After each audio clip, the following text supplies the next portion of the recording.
firm. This is Radio Cayman in the Cayman Islands. Oh, I think they're doing a great job. A lot of them are. Good afternoon, Dwayne. How are you? Not too bad, sir. Ladies and gentlemen, Radio Cayman's Talk Today with Sterling Dwayne Ebanks. But I do have some questions. there are more questions than answers. Radio Cayman's Talk Today. If you're ready to talk, we're willing to listen. Well, I really enjoy this program today. Cayman Islands' foremost listeners participation program. May God bless every person.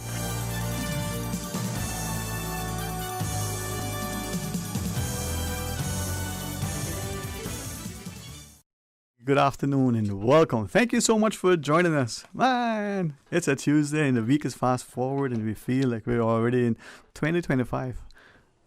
Hopefully not March 31st, but in the studio we're going to have an excellent conversation about the Cayman Turtle Conservation and Education Center as we invite you to be a part of our discussion. Stay tuned for Talk Today.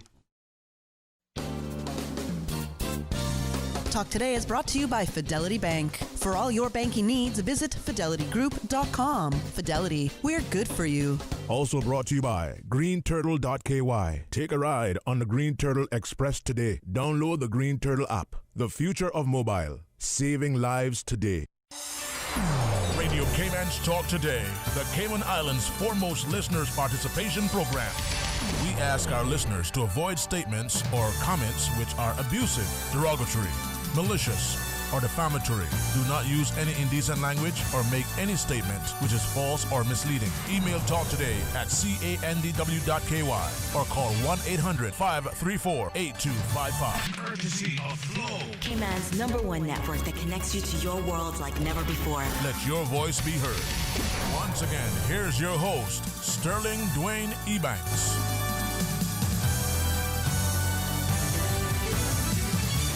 And good afternoon. Welcome, Mike. Thanks for joining us as we invite you to be a part of our discussion. We remind you of some of the perhaps easiest ways to be a part of public discourse here in this country. Here on Talk Today, 949-8037 or 1-800-534-8255.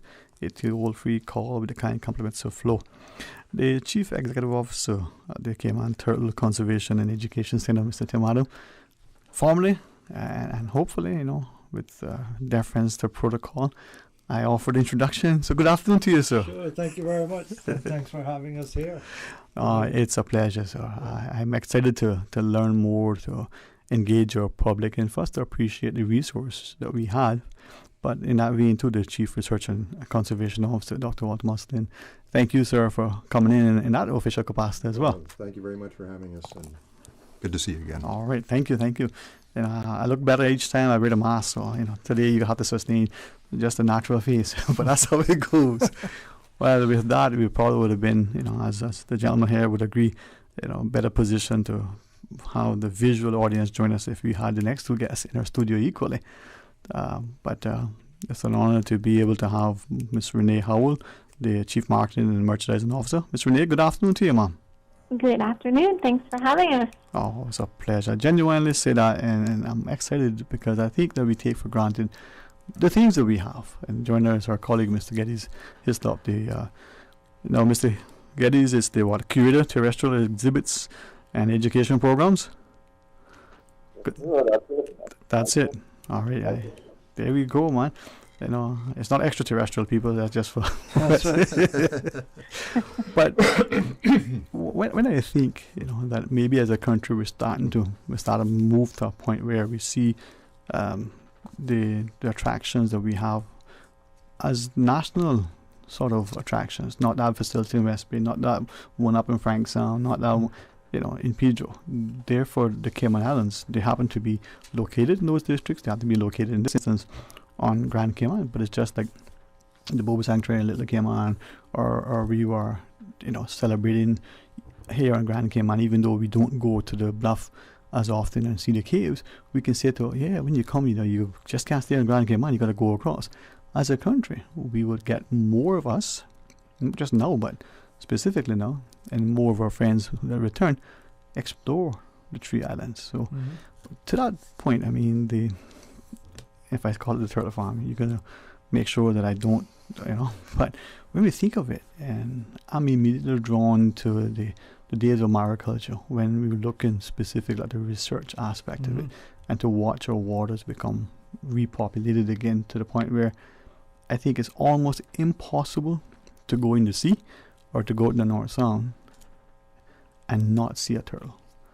It's been an amazing journey, and we're, thank God it's worked, because it started out with, scientists who had a vision, and they had a very strong hypothesis as to how this could be done. And over the years, we've learned along the way. We've learned a tremendous amount, and by so doing, not only did we learn how to really help recover the population of sea turtles in the Cayman Islands, but we've developed a lot of research that's been very beneficial for marine turtles around the world. And but just looking at the numbers, just realizing back in 1999, when the records began to be kept of number of turtle nests in Grand Cayman, and there was one green turtle nest in Grand Cayman in 1999, and it bounced around a little bit. It was 18 the year after that. Until 2019, there was 347. As the turtles that have been released over the years, we're now starting to see the fruits of all that labor, where they're beginning to come back, in these recent years.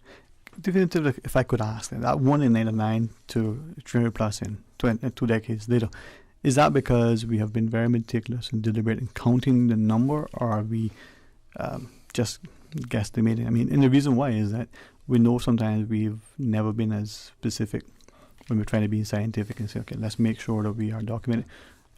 Dr. Walt, perhaps together. Well, the beach walks started in earnest about that time, so that did contribute to the count. But it's way down. Let's put this in perspective. Pre-Columbus era, there were estimated between 33 and 39 million green turtles in the Caribbean. And the Cayman Islands were the largest rookery in the Caribbean. It's the largest nesting area. So, DOE estimates the good work that Janice Blumenthal and others are doing with this Beast Watch, and estimates that there are between 100 and 200 nesting, returning wild females. That's a drop in the bucket. So we have a long ways to go. And while we are rebounding, and people are now seeing turtles while they swim, the efforts that the Turtle Center have made with captive breeding and releases and these release initiatives are really important. The National Oceanic Service, National Atmospheric Administration, and the Sea Turtle Conservancy are said in a report back in 2017 that just protecting eggs and nesting beaches is not enough to ensure survival of a long-termed and long-to-mature species. So if we just protect the nesting areas and the beaches, they won't come back to the extent that they have. And so we're intervening, employing a technique called head starting, which is proven to work. We're reducing the number of predators that are active at the younger stages when they're vulnerable, and we're giving them a head start. And our genetic studies that have been confirmed in collaborative research with the DOE show that this is working. But let's not kid ourselves. We've got a long ways to go, and it would be a shame to slow those initiatives down. Yeah, so in addition to what we've learned, of course, doing the head starting, we have also developed other means and ways and stages of life to introduce the turtles that are bred in a captive breeding program, and put those out into the wild as well. And remember, we haven't taken any eggs or turtles from the wild to do this since the 1970s. That, the initial collection for the founder stock was finished then, and then from actually even beginning in the 80s, the releases were beginning.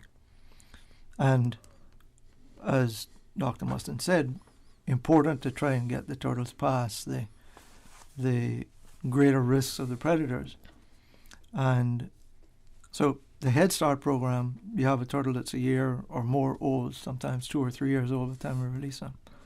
And, they're much larger. They don't look like an Oreo cookie anymore. And so they're not a stack for all these smaller predators that are near the shore, even on the beach and so on. But we've also developed and learned of ways to help even earlier in their life cycle, that we can put turtles out as eggs into the wild or as hatchlings into the wild, but doing it in a way that again reduces the risk or some of the predatory risk at that stage of their life. Okay. So we have programs now that have a full spectrum. They begin with, in terms of releasing the captive bred animals, we now have it beginning as early as the egg stage. Mm-hmm. Around about day 55 or so of their incubation, which is typically 5 days before they come out of the shell. We take and create a nest on a beach, and we work with the beaches where turtle nesting has been done in the wild historically, successfully. So we know which beaches to go for. But we also team up with tourist accommodation properties so that visitors get a unique opportunity here in Cayman to be able to see hatch. First of all, they see eggs going in the nest, which very few people in the world have ever actually seen a marine turtle egg, live one. And then if they happen to be available and in touch at the right time, they can also watch the hatchlings coming up out of the sand going into the sea. Again, just a tiny fraction of the world's populations had the opportunity to see that. So a beautiful thing. Yeah, but so that it spans all the way from that, and then we have other programs to talk about in a minute that continue on with different different release programs that we have, which with other ways of getting hatchlings into the sea and into their first stage of life safely. All right. When we come back, maybe we can expound on that and invite the public. But equally, Ms. Renee, maybe we look at your job as part of trying to get us as a populace more, not just aware, but engaged and involved with the center directly, so we could talk about some of the marketing, education, and promotion, and then perhaps get equally from that perspective of, hey, when you come, this is where we are, and get our public to once again become reacquainted. Maybe we can talk about that a little further after the break.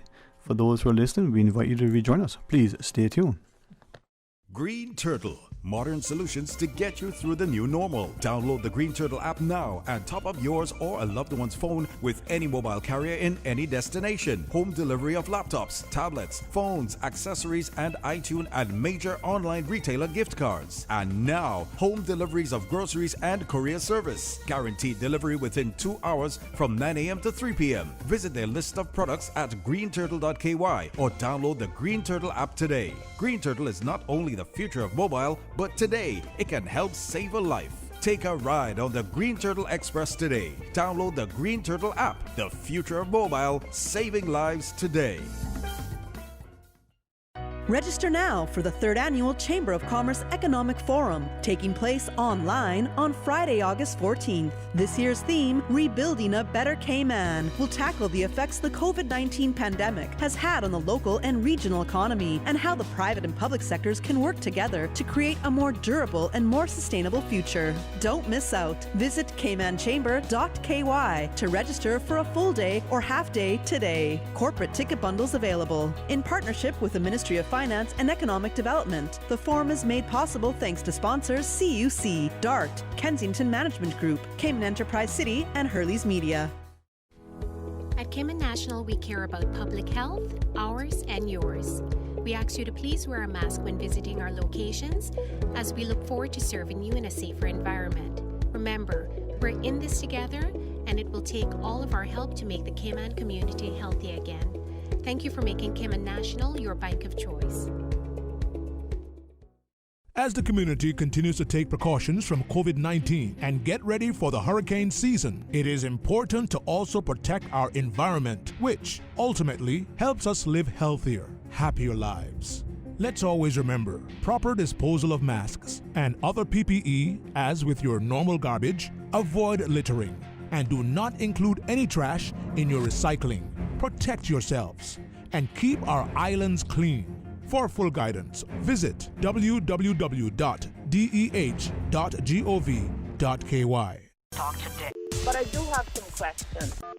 Talk today. Cayman Islands' foremost listeners' participation program. Talk today. Because there are more questions than answers. What the public is saying. Waiting to take your calls right now. Sterling Dwayne Ebanks.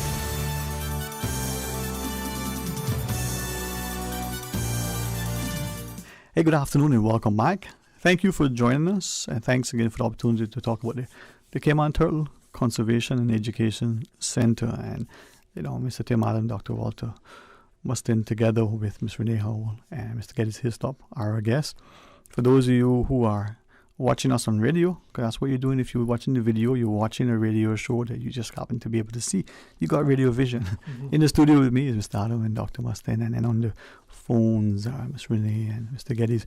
With respect to our seated gentlemen, perhaps I could just quickly maybe ask Ms. Renee, and then of course invite Geddes to come in and talk about the education. But Ms. Renee, from the perspective, well, first off, again, good afternoon to you. Share with us as you wish. And I was going to ask more, but go right ahead. Your initial thoughts, Mom. Education programs? Yes, Mom. And the notion of how we as a populace can look again at it to see the importance of engaging, the information that we'll learn, the things we'll see anew, but the importance of it and how to access. So share with us as you wish. Well, I think we have amazing opportunities with our education program, especially with Geddes, and we have an education officer, Ms. Shauna McGill, and Walter does amazing research as well at the center. There's so many things that the general public doesn't really know about because a lot of it is almost like little secrets that we keep, not really secrets, but it's just not made public a whole lot. It's like a hidden gem, really. But Geddes can really speak to a lot of the education opportunities. Mm-hmm. And if you are following us on social media, you will actually have seen him. He's almost like a movie star in Cayman. So a mini celebrity is what you're saying? Geddes like, don't be saying that, Paul. He does these amazing videos. He does sea turtle education talks, education discussions, and he can educate you all about turtles. He can educate you about sharks. We just have a wealth of information to share. This week, we have a group of children here at our camp, Camp Shelby, and they are learning all about turtles. And doing all kinds of really fun and amazing things this week. So we have that going on every week in August. So that's an opportunity that some children are really taking advantage of. So the Geddes can really talk to you about the education part and what is available. Even on a daily basis, we're open Wednesdays through Sundays right now. And there's even little education programs that happen every single day that people can come and take advantage of. Now, as we invite Geddes into the discussion, you were saying that you open Wednesdays through Sundays, so that would mean Monday, Tuesday, not open to the public? Correct. We're not open to the public on Mondays and Tuesdays. Our camp is our little campers are here Mondays and Tuesdays, but those are the only people here. So it kind of has a sneak peek as to what goes on behind the scenes with our animal caretakers and what's going on. It's a really neat little camp. Yeah, and the thing is, as you share too, with the campers being, sort of having the place to themselves, as it were, not only enhances the enjoyment, but it gives them the opportunity to sort of get like a boutique concierge service. Mr. Geddes, from that perspective, the educational aspect, and if it's not improper, maybe talk a little bit, as Ms. Renee shared the sharks, but we're interested in the Cayman Parrot and some of the initiatives there maybe we could ask about. But share with us, sir, as you wish. Okay, well, for the goal of our education programs is to really to engage people with wildlife and our heritage. We do both formal type education where we work with schools, and I guess we could call it more casual type, where we just basically sharing information with people about what we do and how it impacts. As Ms. Renee said, there is a lot of work going on at the center behind the scenes that people don't recognize, and it's actually recognized internationally, but not many people know about it locally. So our job is to try and get that information out, but we try to put it out in a user-friendly format. Mm-hmm. Since we had the lockdown, even while the center was closed to the public, with the government regulations, we were making sure that we have information coming out. So we were doing Zoom calls with schools. We were doing presentations on Facebook Live. Mm-hmm. So we just want people to know that we're here, we're active, and there's a lot of information that we have to share. Okay. We have a great team of people there working with animals and all that stuff. And my job is to get that information, all the things that they're doing, to get it out to the public so people know that we have a real treasure here. Right. Well, could we just ask? I mean, we want to dispel this rumor. Presumably, on social media, we saw why some of the fishermen finally realized they weren't catching anything, that all the fish were wearing masks. Just want to make sure, at the turtle farm, are your turtles wearing masks too? Is that part of the challenge or no? All right, let's check. I don't know what turtles wearing masks, but we have turtle masks. If you come to our gift shop, you can actually pick up some masks that have a turtle snout on it. You can wear a turtle mask. You imagine just choosing, that's my best joke so far. I don't know what. It's not good. It's not good. When you're getting warmed up. No, but the thing is, the beauty of the turtles, there's a gracefulness of watching them swim in the wild. But even there at the center, and the flippers come out of the water, you watch them, come up with their head and not just take a breath, but almost look. At least to me, they're looking, that Captain Naz's son, the best day for him. They go back down, right? There's this intellect in their eyes. Yeah, there's this, I don't want to say majesty, but almost to that sense. So, Mr. Geddes, from that, then, as campers or as adults, as first-time individuals who are interacting with a turtle, so, if I can say, up front and personal, could you tell us some of the ages, like some of the oldest turtles you may have still at the center? Okay, well, we do have turtles that are very old, because we have ones that what we call the originals, that have been around since the center opened back in the 60s, late 60s, early 70s. Those ones, when people come to visit, we actually point them out to people, because you can tell. You can sort of guess which ones they are, because as turtles get older, one of the features that can actually, you can't really tell the age of a turtle just by looking at it, but by the wearing on the carapace or the shell, they get smoother, kind of like when people get gray hair. the colors fade and it all blends into one, as opposed to the younger ones where you can see the distinct patterns and each one is cute. And but the oldest one we have there, if I remember right, is and Dr. Mustin might be able to correct me, is I think it's 48 years old. It was one that was hatched from an egg that was actually laid there at the center. Wow. So the center itself is over 50 years old, and that one particular turtle has been with us since then. From captivity? Dr. Watt? Born and raised in captivity and still around. Well, there are others, but there's one in particular we know of. Mm-hmm. So, if I might add, knowing the age of an endangered species that you're trying to conserve is very important. Yeah. And this is an example of how the Turtle Center is doing applied research to kind of answer part of that question. So, everybody knows how to age a tree. You count the rings, right? I just call my brother, but I mean, okay. He's old ass. So, in some animals, certain parts of the DNA, the loci of DNA, acquire methyl groups as they get older. And so a young animal would have relatively few methyl groups on that section of the DNA, versus an older animal would have many. So it's not known whether turtles follow this pattern, because right now, if it's on a diet in South China Sea or off Australia's coast or at the turtle center, their growth rates are wildly different. So you want to make sure you've got age classes that are getting up to sexual maturity and you're protecting them. But you don't really know how old these turtles are. Mm-hmm. So if turtles follow other animals in terms of methylation rates, dependent on age, it'd be really handy.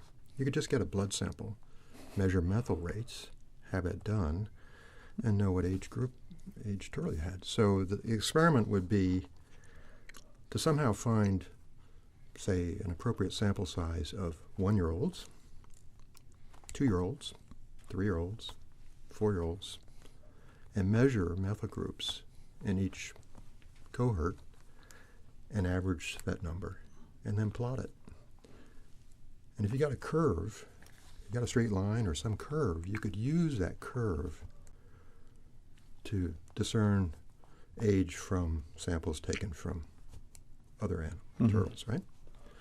So really there's only one place in the world where you can run that experiment. Where would you find a tank full of 1-year-olds or 2-year-olds? Turtle Center. And so we're doing that. We're collaborating with researchers in Australia to answer that question. And like all of our applied research, hopefully it'll get published. It'll get disseminated. It's free. It'll enrich everyone's understanding of turtle biology, and in this case, it'll give people tools to manage populations. So that's just one example of what I call applied research, which is real questions and then application of the scientific method and evidence-based science to answer those questions. With that, though, you talk about the research, and I remember from time to time just stumbling across articles, maybe, we're somehow connected to a university because we went there and the alumni published something. I've seen over the years, marine biologists in particular, referencing data that they've received right here in Cayman, and I'm thinking they have it at their disposal, whether they're as close as Florida or they're further away, and the like. So we have that benefit.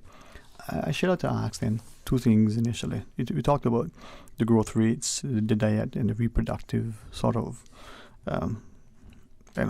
phases and ages and stages. Like the human, could we ask after the break? Again, I got to pay attention, Miss Susan. She's the boss. Turtles' reproductive age and capacity in the lifespan. And then the age we understand, or at least if I wasn't totally inattentive in my biology classes, didn't pay attention very well in biology. It wasn't as fun as economics, but for me anyway. Some wild animals in captivity may live as long or not as long. So how do turtles fare in the wild versus in a controlled environment like the Turtle Center?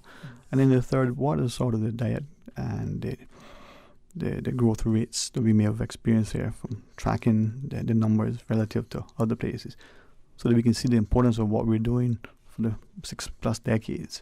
And then, of course, Ms. Renee, we want to return to you and ask about, how we can get in and when we should come in and all the good things, because at the end of the day, having a secret is well kept is great, but not if it's so much of a national importance that we shouldn't share it.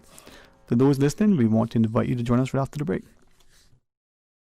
Fidelity Bank would like to thank all essential workers. We salute your efforts and thank you for the sacrifices you've made to keep us all safe.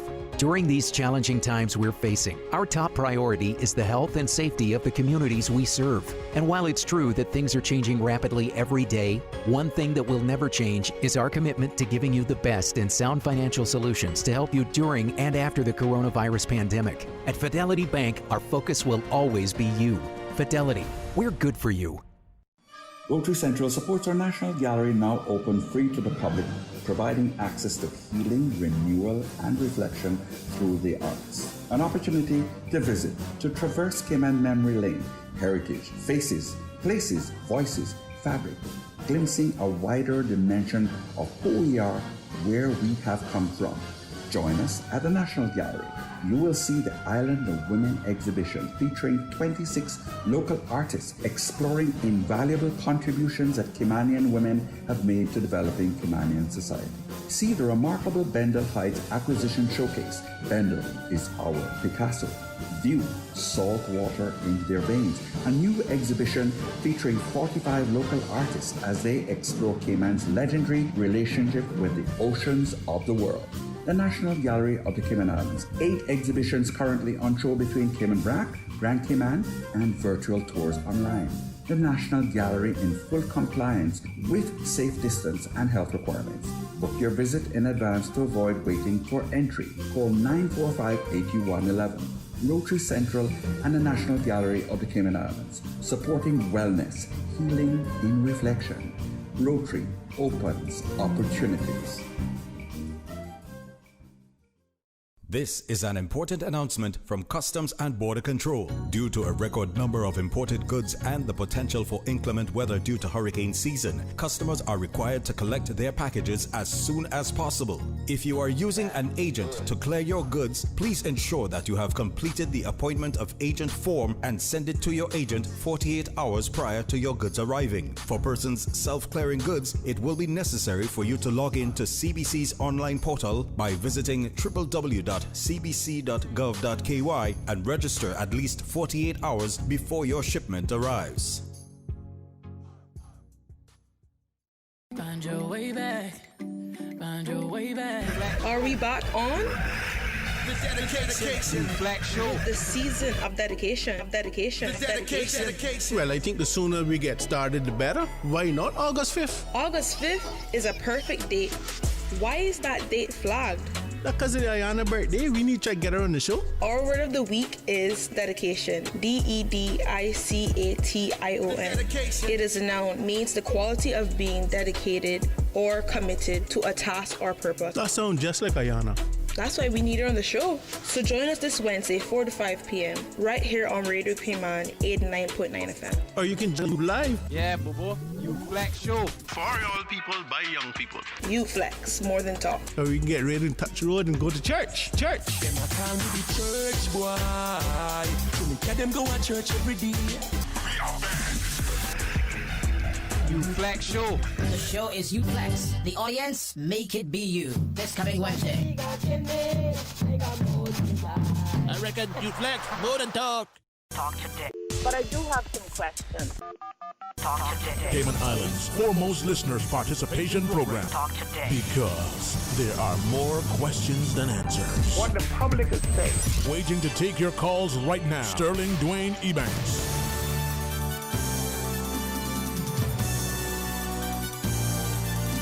Hey, good afternoon. Welcome back. Thanks for joining us. And in the studio, as we talk about the Cayman Turtle Conservation and Education Center, the Chief Executive Officer, Mr. Tim Adam, together with his Chief Research and Conservation Officer, Dr. Walter Mustin. And then on the phones, these staff are dedicated and certainly committed to their jobs, always available. We have the Chief Marketing and Merchandising Officer, Mr. Renee Howell, the Curator for Terrestrial Exhibits and Education Programs, Mr. Getty Hislop. Again, thanks for making yourselves available to us and hopeful as a public appreciating what we have at the resource. Mr. Adam, as we start back and sort of conclude this discussion, we have a question that was posed to us on our electronic platform. It's for those who want to get paid for advertising. It asks simply, what does reducing the number of predators mean? Could we ask that question? Well, basically, it's not so much reducing the number of predators, reducing the opportunity for predators to get to the hatchling turtles when they're more vulnerable. As you can imagine, the smaller an animal is, the more easily it becomes prey for a variety of creatures. So the Head Starting program gets the turtles up to a larger size, where they're, as I said, between 1 and 3 years old, typically when we release them. They're quite a bit larger, and things that look at them as prey at a younger age, snappers, groupers, even on the beach, crabs or birds, and as they get further out to sea, even bigger fish like mahi, we call them, dolphin, and so on. Dolphin? They'll go after a hatchling, but not the head started turtles. Yeah, okay, a little bit bigger than right. Right. But the way we reduce the number, so that's one way of reducing their susceptibility to predators. But also So the number of predators that'll go after them, but also by watching over for example, the eggs that we put in the beach. We can watch over those, make sure nothing goes digging for them. But also when they emerge, making sure that they don't immediately fall prey to crabs on the beach, which happens in the wild if you're not having good surveillance over when the hatchings come out, or birds. There's a particular species that's you and I probably know as a crab catcher that it goes around at night and they just seem to know when the hatchings are coming out. But by us being there, we can avoid those getting the hatchings before they have a chance to get out and swim out. Increase their probability of survival. Right. And similarly at night when we do, the other couple of things we do with hatchings, one is we do nighttime releases after they've hatched in our center and bring them on a suitable beach and release them at night. Of course, we watch over them so the crabs and the birds and so on don't get to them. But also another interesting program we have is we take the hatchlings out on it's out on a dive boat, way out into the, way beyond the drop off, out into the deep ocean, where we get closer to sargassum, because sargassum is what they're looking for when they come off the beach, and they hide in there. So by doing that, we call that the Jump Start program. Rather, we talk Head Start means, raise them up to at least a year old. Jump Start gets them jumped over all those predators, all the near shore predators that would be coming after them. Crabs on the beach, birds near shore, all the fish, the snappers, groupers, jacks, everything that'll prey on them. Between the beach and getting out beyond the reef system and getting out beyond the drop off. So by that time, they're out. By the time we put them in the water and where we put them in the water, they're out beyond all of those predators, and they find their way into sargassum where they can hide. They still have predators, but much less risk of it. So it's not that you can cut down the number of predators, but you can reduce the chance of the predators getting to them. Right. Have we in tracking, and perhaps if it's okay, we can, if you don't mind, put it publicly now and then coordinate it through Ms. Renee, just a discussion on the science, the surveys, the studies, and the science of our hatching programs, the release, the notion of where we are in terms of tracking the survival rates of the hatchlings, the returning wild nesting. I mean, just the science to get our children to understand that we have a wonderful facility to engage and to enjoy, but there's some good science that is happening and the importance of it. So maybe at some point, Ms. Renee, I'll coordinate through that. That'd work. I think that's a good discussion to be had. I obviously don't have enough time today to go into all that, but I think one of the things we're talking about, getting the word to, talking about our children, embracing our children, engaging with them through the summer camps we have. We have a website now, campshelby.com. That's campshellby.com. So it's two L's in Shelby, right? Campshelby.com. And on there you'll see the age groups, 4 to 12 years old. There's different age groups available there. There's every week now in August until the end of August. And our campers that are there on Fridays, for example, as well as other campers that come to the center on Friday, have an opportunity. We release a turtle on that Friday, so they get to see that. This is a head started turtle. They get to see that and to see it happening. And they get to see the hatchlings that are in the hatchery, making their way up through the sand or getting ready to hatch out in the depth under the sand. And various other things, snorkeling, shark feeding. They get to watch that. They learn about wildlife through scavenger hunt, all that sort of thing. Of course, there's the water slide, which is a perennial favorite for the young people. But like you were talking earlier about watching turtles swimming in the wild, how graceful it is. Actually, we have a beautiful underwater viewing window into Predator Reef. And in there now we have some turtles. We have a few turtles in there, so you get to see them from underwater watching how they swim. And it's one of the most graceful, relaxing things you can imagine. So, but the other thing I better make sure I mention this, because here we are in Radio Cayman, and we have a good audience, is that the children of government employees, we're offering 20% off. So we want to make sure that all of the civil servants get to know that is available to them as well. It is. I think Dr. Mustang, you shared earlier, the notion that we have the attraction of the facility and the melding of the science, and just like the applied research, we get a chance to engage in a facility where we're seeing, it's kind of, forgive the analogy, it's kind of like the working plantation. You can stay in the guest house, but you can go and see the work that is being done to bring the food to the table, to get it harvested, to get it shipped out to the different vendors and the like. We can walk through and we can enjoy it leisurely, or we can actually apply ourselves to what's happening and go away with a life lesson. It's amazing, man. It's a facility that has, unfortunately, as a populace, as Ms. Renee shared, not given us sufficient appreciation on shore as maybe we should have. But yeah, and I mean, right now, it's not just the kids that get to come. We're offering the resident rate to everybody, and that goes all the way through to the end of this month. And so everybody can come in at resident rate. You don't need to show ID, because we figure everybody here now, we're taking them to be one of us, one of our residents. If you're here now, if you're here now, come on in and enjoy. You get resident rate, and it's $15 for adults, $10 for children from 3 to 12 years, and then children 2 and under are free. Yeah. So your adult rate is anybody over 60? Is that the thing? And then children are anybody on? No.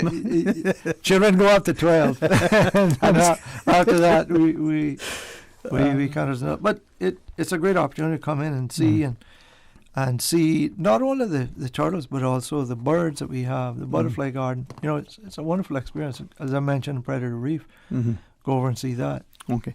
Well, as you shared, sorry. But I should also mention that we're doing that very safely. We're taking a lot of precautions, right? All the guests that are indoors, when they're indoors, are required to wear face masks, but crew members are required to wear face masks at all times when they're interacting with guests. And we're, encouraging and have in place the protocols for hand washing, for sanitizing. We've had sanitizing going on there for a while to protect our animals and protect the guests, but we've doubled up on all of that.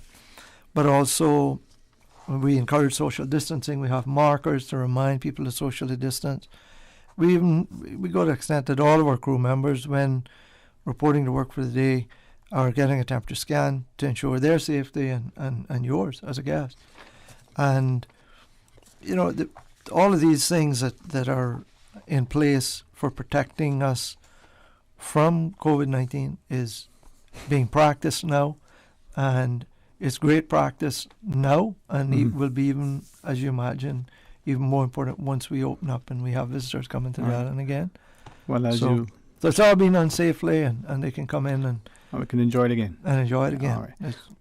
Well, Mr. Allen, as you shared, we recognize how quickly time moves with us, but if Dr. Walt, if you are amenable to it at some point, Ms. Renee, I can reach out to you formally and just have a discussion on the science and sort of weed that into the notion that as our students consider possible careers, they can see the option. But even if you're out there, have a family into research somewhere, what a resource. So, Ms. Renee, please look forward to receiving, a query on my behalf to schedule such a discussion. Yes, thank you so much for having us. All right. It is a pleasure, and I do recognize how quickly it goes.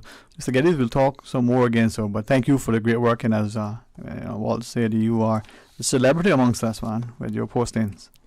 Okay, well, I'm trying to reach a celebrity status like you do. Well, I tell you what, man, strive for excellence, we shall succeed, right? Thank you, honestly, thank you very, very much for that, and I'm grateful for it. For those who listen, as you said, Mr. Demi, it's a wonderful facility. Well, thank you very much for having us again. It's always a pleasure coming here and talk with you and share and answer questions and all that. So yes, sir. Well, you gave us a great opportunity to do it today. It's an honor, very, sir. Very grateful. Thank you. Thank you. Dear listeners, as Ms. Renee invited us, check it out.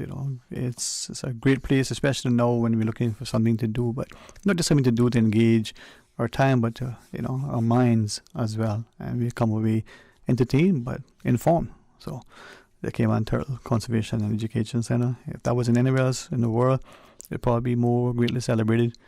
But we shouldn't take it for granted just because it's in Norris Point or in West Bay or in Grand Cayman or in the Cayman Islands. But because of that, we should celebrate. With that, let's pause and take a break. When we come back, please rejoin us. We've got some guests that we want to sort of share with. So stay tuned for Talk Today. Today's biggest news. Radio Cayman. It's only 2 species that we have on the island. Generations present. Your voice, your choice. It is in the best interest of the people of these islands.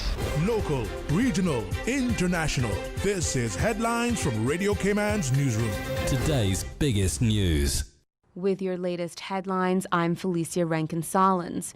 As of Friday, Cayman reported 279 test results and all came back negative for the virus that causes COVID-19 disease.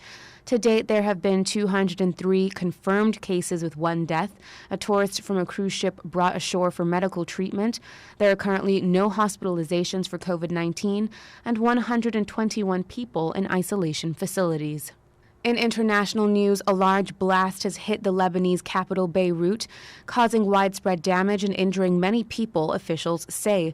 Reports say the explosion were in the port area of the city, with unconfirmed reports of a second blast. It is not clear what caused them. Video posted online showed a large mushroom cloud and destroyed buildings. German carmaker Audi has apologized for an advert showing a little girl eating a banana in front of a high-performance car after it drew a torrent of criticism on social media.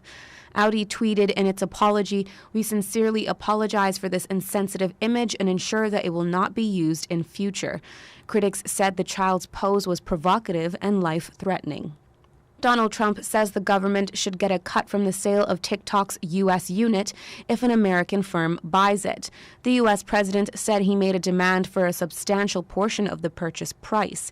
He also warned he will ban the app, which is owned by China's ByteDance, on 15th of September if there is no deal. These are your latest headlines. I'm Felicia Rankin-Solins. For the latest in news and information, Follow Radio Cayman on social media, Facebook, Instagram, Twitter. Download the Radio Cayman app or log on to our website, radiocayman.gov.ky. your voice, your choice, your radio.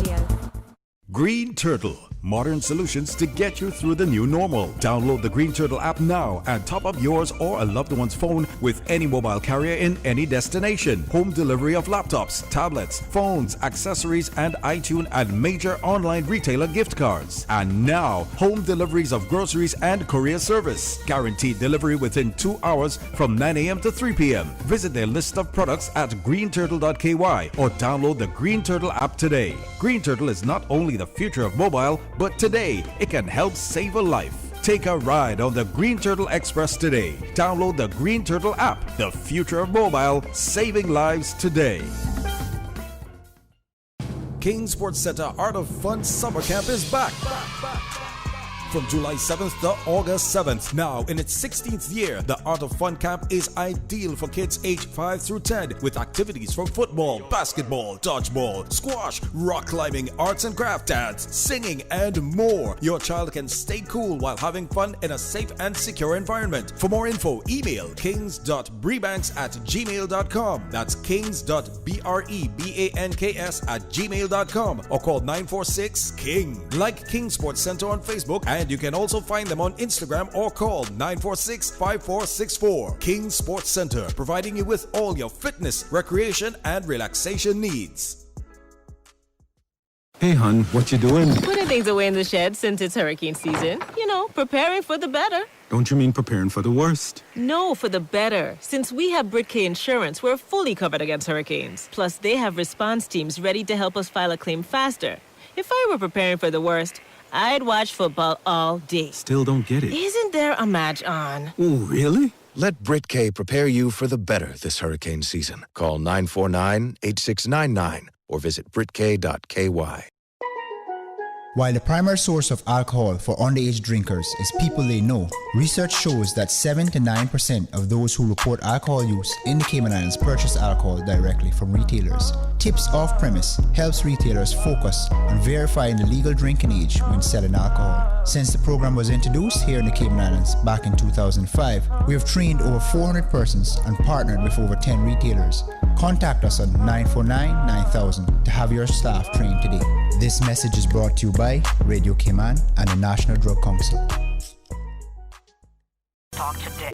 But I do have some questions. Cayman Islands' foremost listeners' participation program. Because there are more questions than answers. What the public is saying. Waiting to take your calls right now. Sterling Dwayne Ebanks.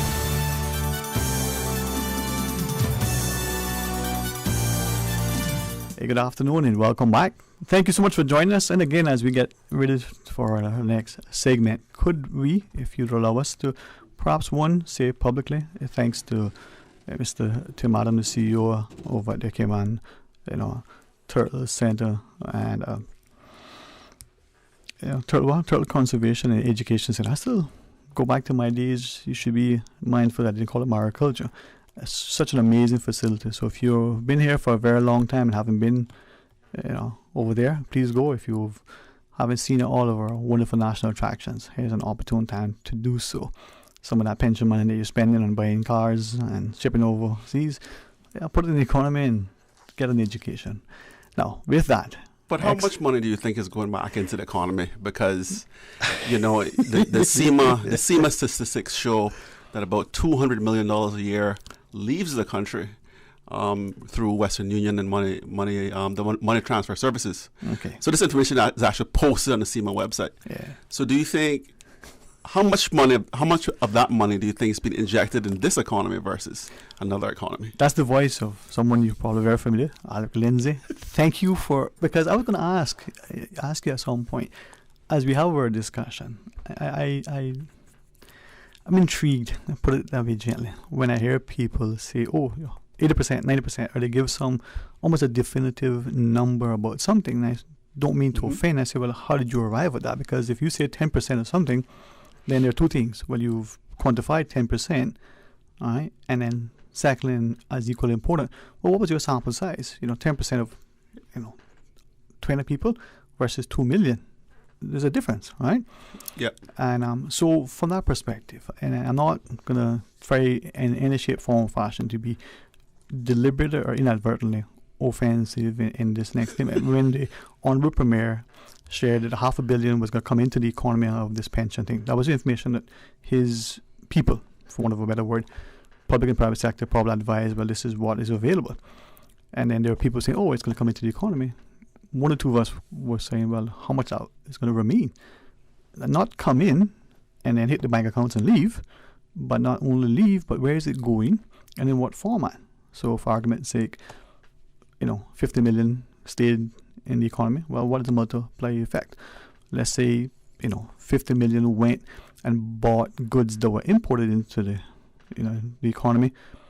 Well, that's 50 million cash into another economy, and the goods and our services are in our economy. But what does it mean? So from that perspective, then, money transfer as registered by SEMA gives us, $250 million thereabouts, 20 million, you said. Yep. But what about the wire transfers and the other money likewise that are being used? So we're able to track what do they call it, the unbanked, right? So the ones I'm talking about are all the money transfer agencies that are registered with SEMA, right, that have money transfer licenses. Mm-hmm. Are you also talking about the transfers at the banks themselves? So what I was going to ask is the term that we've ascribed to those people, the unbanked. So they get their paychecks, they go to the money transfer places, and they send money to here, there, and everywhere. Fair enough. We've recorded that. We know what it is. And then we know, well, X million went to this country and Y million went to that country. But then there is another sum of money by another group of people who have banking relationships. They've gone to their banks. They, at the end of their pay period, at the end of their bonus, at the end of the year, X money has been gone moved out of the economy for other reasons. But we don't track that to the same level. We don't ascribe the same level of importance as we would for the construction worker, the domestic helper, and whoever that's sending them back to Honduras, Philippines, and Jamaica, as an example. But what about the guy who has, made $100,000 that month and has bought a place in the south of France, for argument's sake? Why not do the same sort of level of monitoring? I'm actually not sure. You would have thought that since SEMA also regulates the banks, that it would have that information. I'm not sure if they track it or not, but that's a very, very excellent point, because we shouldn't just be tracking the outgoings of poor people. Yeah. We should be tracking other outgoings as well. I want to revisit that, and I want to ask about, does SEMA regulate or just license the banks? But with that, you heard the intro. Some people make an entrance, man. That is the imposing presence of Michael Miles. Nice to be here, Dewey. Good afternoon to you, sir. I'm sorry about that. I was jamming in the car. I'll be jamming. Come on. I'll be jamming with you. I love Bob Marley. If there were ever, it's one of my heroes. Yeah, man. Yeah. If there ever was a storyteller, there ever was somebody who was prophetic in a sense, and like Billy Joel, to be able to convey a message through music. It's kind of like being in church. Absolutely. It is amazing. But I just think, maybe Michael will be in goal next time. You got your gloves? I'm good. You I've gentlemen, thank moved on. You moved on. I've had my time with it. Yeah? Yeah. And I got a chance to score against you. Maybe that day will come soon. Yeah. Maybe when I'm decrepit. Oh, man, just you're too young, I'm still man. sharp. Yeah. I'm still sharp. That sounds like a challenge, Alec. What do you think? Well, accept the challenge. yeah, that sounds like a challenge, man. No, I'm very honored that you, gentlemen, would make part of the circuit and join us today as we talked about this discussion way back when, and the notion that we've got to engage the public into things that not only question what is unfolding here, what has unfolded, but potentially what could come as a result of our actions and inactions, and whether they're timely actions, whether they're decisive actions, whether they're actions that are going to make it as best for as many as possible, and not the sort of self-serving things that we tend to do. With that, before we ask Michael for some initial thoughts, maybe, Alec, as we look at financial services and the role of a monetary authority, that word in itself, authority, should convey some sense of thing. I mean, do we have a regulatory authority or a licensing authority? You want to be... It's such a controversial question. No. Well, we do have we're supposed to have a regulatory authority. Mm-hmm. But I guess if you look at what you're saying, I guess for a long time, it may have been viewed as a licensing authority. Mm. But as you know, the Cayman Islands has received a lot of pressure from the U.S., from the EU. If you look at the side of the EU, for example, they basically, the EU and the Caribbean Financial Action Task Force, look at the latest report from the Caribbean Financial Action Task Force, and that actually required a lot of entities that were, or a lot of areas that were previously unregulated to become regulated. Mm-hmm. Of course, the most ideal situation is to have an independent regulator like SEMA. SEMA, which doesn't have, or which should not have any conflicts of interest or any issues with transparency or full disclosure. Obviously, that's a type of regulator that you need. So I think Cayman slowly, because of pressure, slowly turned from more of a licensing sort of regime to what has become a fairly highly regulated regime. And if you listen to the people that are at SEMA now, I think their heads are screwed on very well. I've listened to some of the guys from Policy Speak at presentations. I've listened to some of the people from the AML division speak, and they're very well versed in their knowledge and experience. Although the regulator tends to get a lot of backlash for some things, but working with probably limited resources, probably limited staff, given the amount of entities that they're charged with regulating, I would say that they probably are doing their best with the resources that they have. And this is one of the things that Michael and I also discuss on a general basis. Resources and access, just so key. And a lot of times we, as everyday, members of society, we see on the surface, we may make a call to a certain department, and department may not answer the call, but you're just looking at the surface. If you actually dig deeper, and you realize that maybe they didn't get a budget for get the budget they wanted for this year, or maybe they are actually short-staffed, maybe they are actually overworked. These are things you don't see until you dig deeper. And so this is actually one of the reasons that, we sort of wanted to come out early and start the conversation with Cayman. Just start the conversation now, rather than starting the conversation in March or 6 weeks before election. So I think it's so important to dig deeper, and starting now will give us a chance to dig deeper into the issues rather than just looking at the surface of all the reports, because we've seen a lot of reports, Auditor General's report, school inspectors' reports. There's so many reports that have been done over the years, and we've gone through most of them. Michael has gone through a lot more than I have.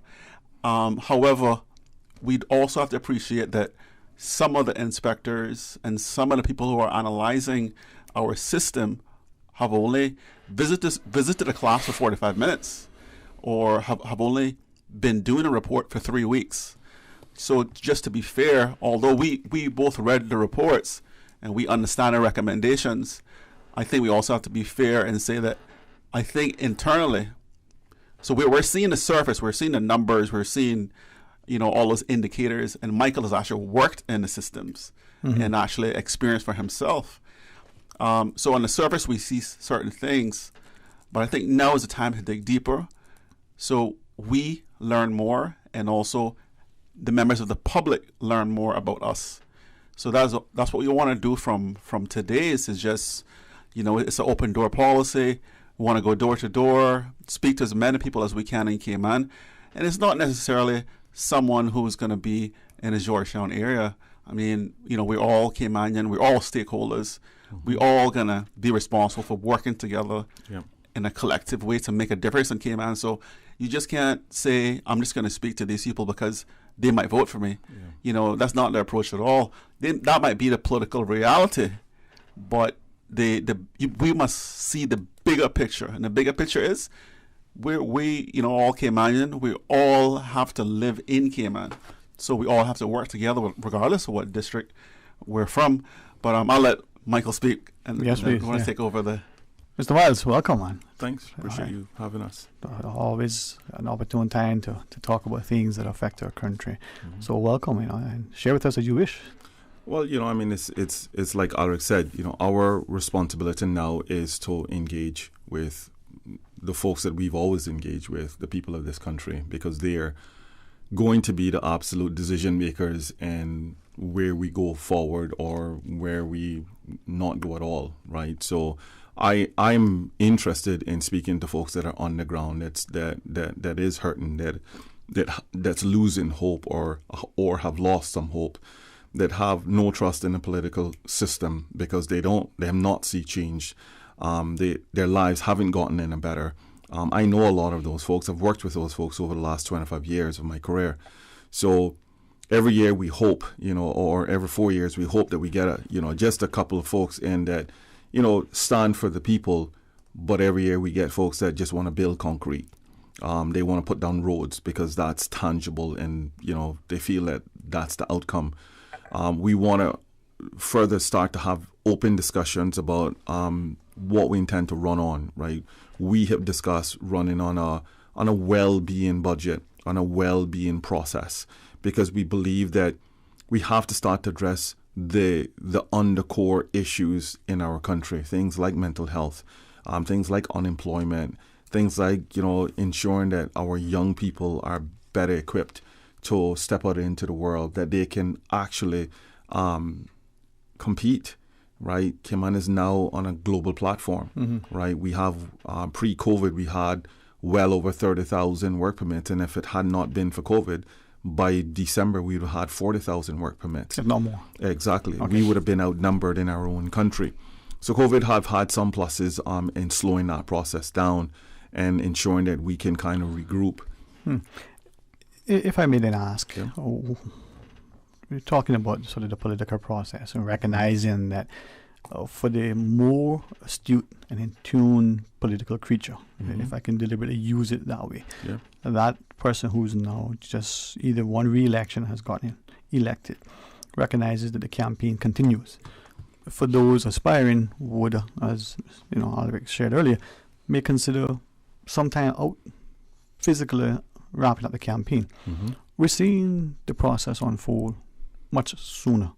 Is that because the dynamic within the society, the challenge to reach such a varied and much larger populace now, and the amount of money that is required and is being thrown at certain quarters to ensure certain outcomes, is so exponentially and scary in a sense? It is, and I mean, money talks, right? And I mean, we're small fish in this. I mean, our goal right now is to compete on the issues that people want to talk about. I have no motivation to compete with people who have this agenda and or some agenda that they feel like they want to push. I have seen the pain and the hurt in this country because I deal with that every single day. And just in the training center that I run, there's a lot of broken people. There's a lot of people that are struggling. There's a lot of people that have either lost hope or are losing hope that they can participate in our country because no one listens, right?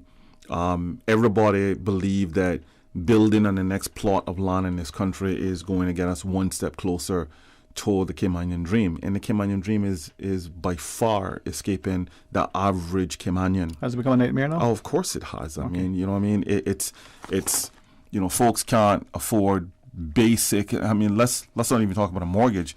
The average person, the average family can't even afford to pay a rent, right? Utility bills are skyrocketed. Health insurance is almost unattainable for the average family, right? Groceries, you name it. We have some real issues, and what I consistently hear, and this is what Alric and I consistently talk about, is that we equate success to GDP. Right, so long as the GDP is going well and the government have $100 million and funding or extra money in their account, they feel like they've won. But yet we are still feeding 10,000 people at NEU. But they say it's a trickle down economy. So what does that mean? It has never been a trickle down economy. What have happened is that 1% continues to rule everything. And I'm saying that if we are not careful, that 99%. It's going to get so bad here that 1% may not want to live here because that's how bad it's going to get, right? And we see that unfolding. So let me then ask, you shared that perhaps you were being a little bit too conservative and respectful when you say the numbers may have been only 30 or 40,000, right? And given the cost to the social fabric, respectfully, as we evaluate and analyze what has transpired to date, if we were looking at where we are now and where potential we could be a year or 10 years hence, do you see a society following this national imprisonment that we all experience? A population that is 200,000-300,000, a disparity between the haves and have-nots. That's already happening. That's already happening. That's been my experience. I mean, that's already happening, right? So, and here's why it's happening. Let's just name, and Alric can attest to this because he's volunteered in many. Let's name all of the charities. When you look at Feed Our Future, Meals on Wheels, Cayman Food Bank. Acts of random kindness. Right. You have 5 or 6 and then Resilience have just come on board, right? And then you have churches, you have private citizens. When you look at major charities in this country, and let's not forget, you still have not just churches, but then you have other private sector organizations that are given, right, on a regular basis. That doesn't even account to an organization like NEU. The have-nots has grown, right? The have-nots is well over 10,000 Caymanians. That's the have-nots. Now, when you are spending $50, $55, $60 million a year on the have-nots, and including that $50, $60 million, there's an additional, $20 million is spent on the prison system, then let's count and let's throw another conservatively $10 million at the court's office. Then you have legal aid, and then you also have the prosecutor's office, and then let's throw another $40 million at the police, right? We have a lot of reactionary type of responses in our country. How do we change that, right? How do we ensure that my child has a future in our country, that they don't have to compete against 1,000 expats that's going to walk in the door? And I'm not anti-expat. I'm simply saying, how do we ensure that the Cayman dream is something that everyone can work towards? Not give it to them. I don't want anything give to my kids. I want them to work as well. But we are by far closing the door on a lot of our young people because they can't even compete anymore. They don't have that. They don't have the aptitude. They don't have the educational background. They certainly don't have the experience, and they don't come from the right families, right? So we need to change that. And the only way to change that is to bridge the divide. We have to unite the country that you're not PPM or UDP or CDP or this one or that one. You're one Cayman, right? There are a lot of expats that have come to Cayman and have made this place their home and have invested and are taking care of our people. I'm not here to rule them out. They're Caymanians. We have to make sure that they're protected. But if we're not careful, this place will become unlivable, because when the have-nots are desperate, and that's where a lot of our people are now, where they're reliant on a charity to feed them on a regular basis. We have to change something, and we have to make sure that the jobs that are in our country that's attainable for our people are given to our people, are provided to our people. And if they're not there, then we need to provide the necessary training and retooling that they can ensure that those jobs.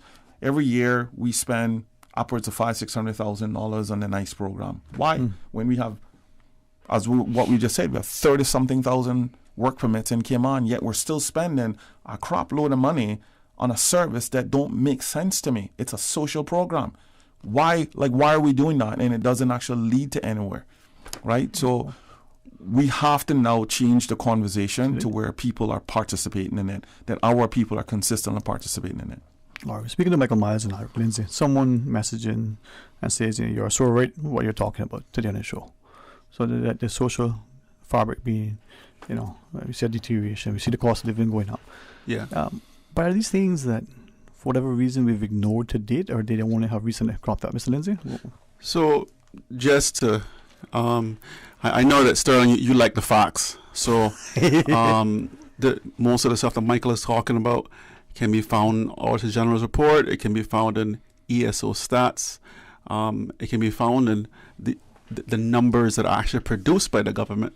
So it's not numbers that he's making up to sound extreme. These are the actual figures that appear in some of these reports. So we tend to throw money at a lot of things, but we tend to not actually look at the thing that we're throwing the money at. So we're not into resolving things in Cayman. We're into talking about them. And, we talk about how prosperous the country is, but we're only talking about a small percentage that's prosperous. And the reason that we don't know about so many people is because Caymanians are some proud people, and Caymanians don't actually want to go ask for anything. That's my experience with the whole working with the charities, at least since last year. That's my experience, is that what I found at least is, yes, we delivered to a lot of Caymanians, and obviously each charity has a different focus. For example, Meals on Wheels, you will see elderly, infirm, shut-ins for the most part. And, our ARC, you may see somewhere, you may see a wide range in ARC, but generally you might see younger families getting assistance.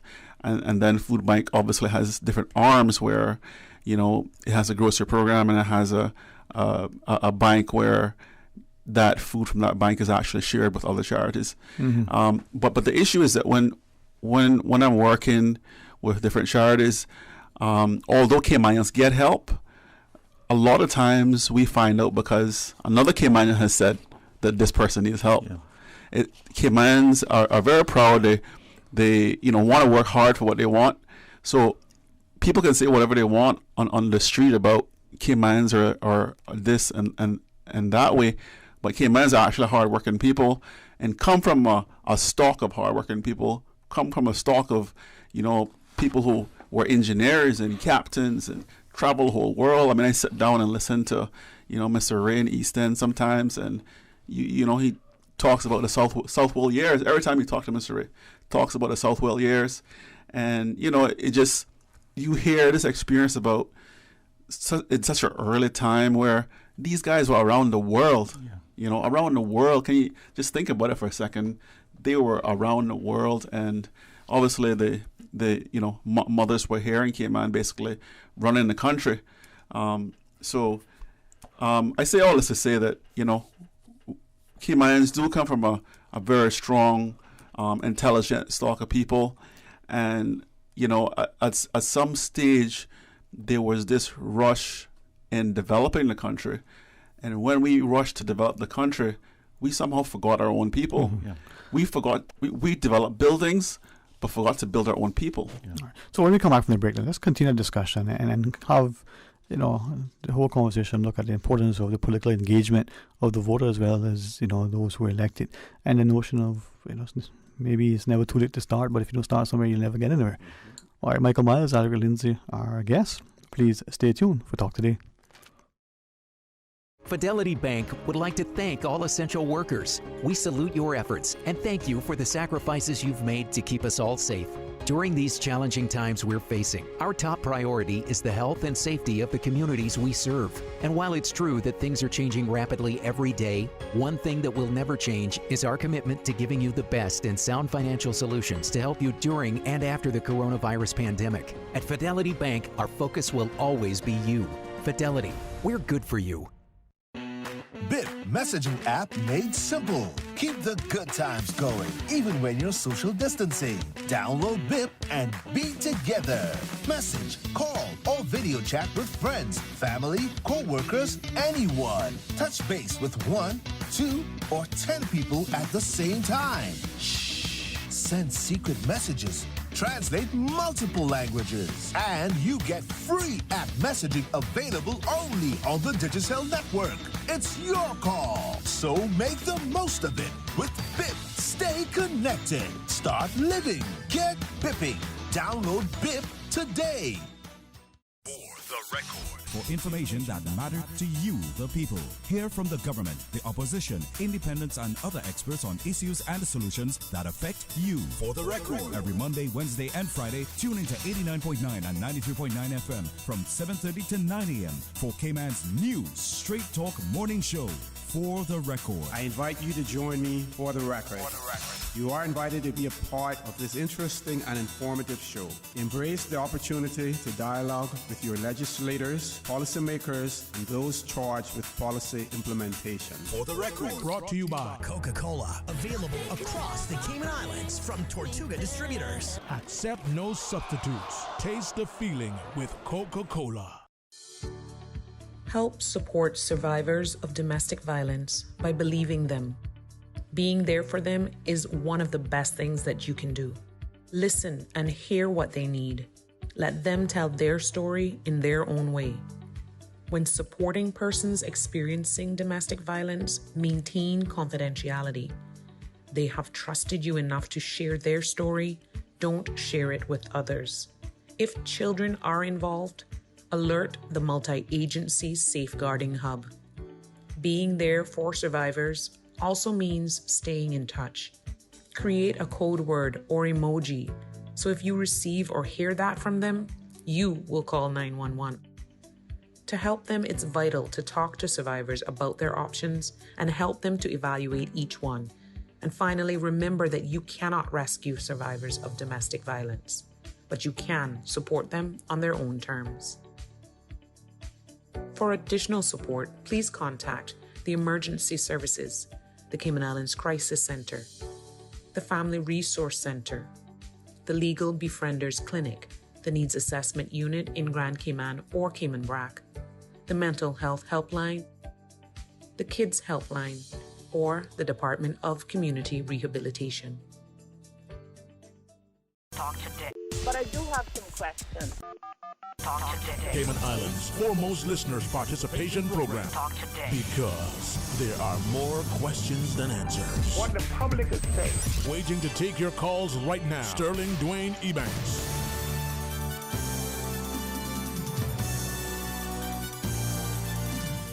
Hello and welcome back. Thank you for joining us as we invite you to call and share a thought or two if you wish. 949-8037 or toll free at 1-800-534-8255. Mr. Alric Lindsay, Mr. Michael Miles, our guest. Gents, thanks for sharing with us, because I think I've always believed that our populace very, very much in tune and love the discussion of politics, even though we may shy away from it publicly because we are afraid sometimes. I'm not quite sure when we'll get away from that, but afraid, you say this thing is political, you'll end up encouraging encountering the wrath of somebody. It probably happens, but you got to stand for something. So the political discourse that we're having seems to be unfolding earlier and earlier, but from a much more informed perspective and from a populace that is becoming increasingly vocal. That's a good thing. I believe in a healthy society and a democracy. Mr. Lindsay, what do you think? I totally agree. I was actually at Michael Center a few days ago, and youth ambassadors came in to speak. Mm-hmm. And these are young people who are basically activists and involved in different youth organizations, and have accomplished a lot not on their own but with support.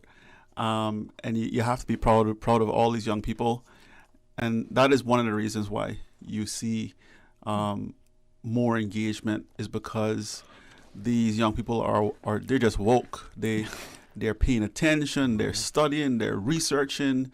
If I can ask you then, sorry to interject, because we always talk about the youth being the future, true, but they're the present now too, right? Do you think, respectfully, as parents, as politicians and policymakers, and as the sort of the principals within our society, so the future employers and business partners and the like, that we're giving, one, enough credit to the young people, and two, more importantly, the support, the resources, the scholarships, the funding, the encouragement, the nurturing, the safety, the security, all the things that they need to do in order to become not just expressive and creative, but to understand that they can go and engage. And I say that to look back on some of the people now who are maybe in positions of leadership, who have been ostracized and labeled and castigated, who once were the age of these young people in their teens and early 20s, who had the same level of energy and enthusiasm, but because they questioned the status quo, they got maligned, or they had to be subjected to certain discipline in order to conform. I ask that, are we giving our young people not just the freedom and latitude, but the support and security and safety to champion environmental concerns, to question political action or inaction? Mr. Miles? Here's how I see it, just from being a professional within the field of working with youth.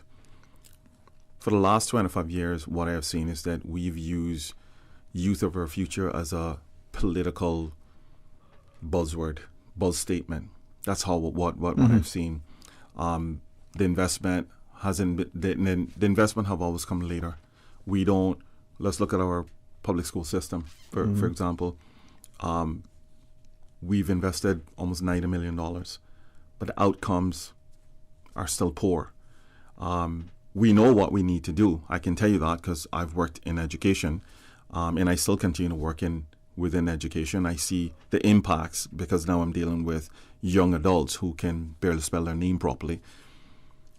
But we know where those kids are from very early. We don't have a public school system of 50,000 children. Ours is barely 7,000, and at least 20% or 30% of that is in the private schools. Can I ask then something, if I may? And it's unfortunate. One, again, I love asking questions and that, because I believe that's the one way that you learn. I love engaging people who can educate and inform and help you to get a perspective. Sure. Sadly, many of us don't like that because the truth seems to hurt. I have no qualms that I'm short. You know, that's may offend some people, but hey, that's the reality. I'm not handsome as my brothers, but hey, that's reality too, right? You know, I understand those things, right? Yeah. I just recently learned who your brothers are, and because one of your brothers was actually helping out with food bank. Yeah. I didn't realize it was your brother. Yeah, man. It's Yeah. a But the whole small against world. it. The whole against It's it. a small world.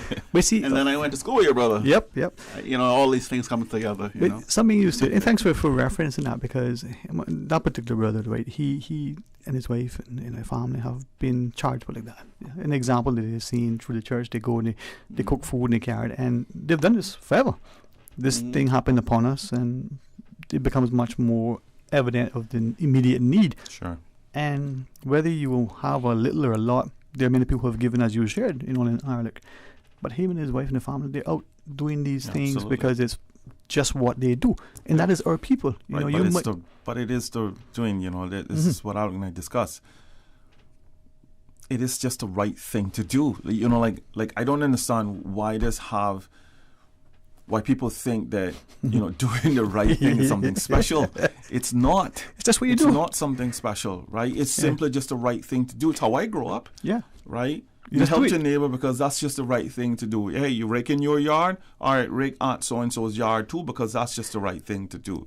Here's something that I've been mindful, deliberately to say more recently. Share and share alike. Many of us have forgotten that was the mantra that we grew up with. You had and you shared. Yep. You didn't have a lot, but the other person didn't have to go without. You had all and they had none. Share and share alike. Yeah. We've gotten away from that. Guide Except me. in a crisis, we remember in the crisis to do it. But when we're outside the crisis, somehow we focus on some other goals, whether that is wealth or finances, and we just forget.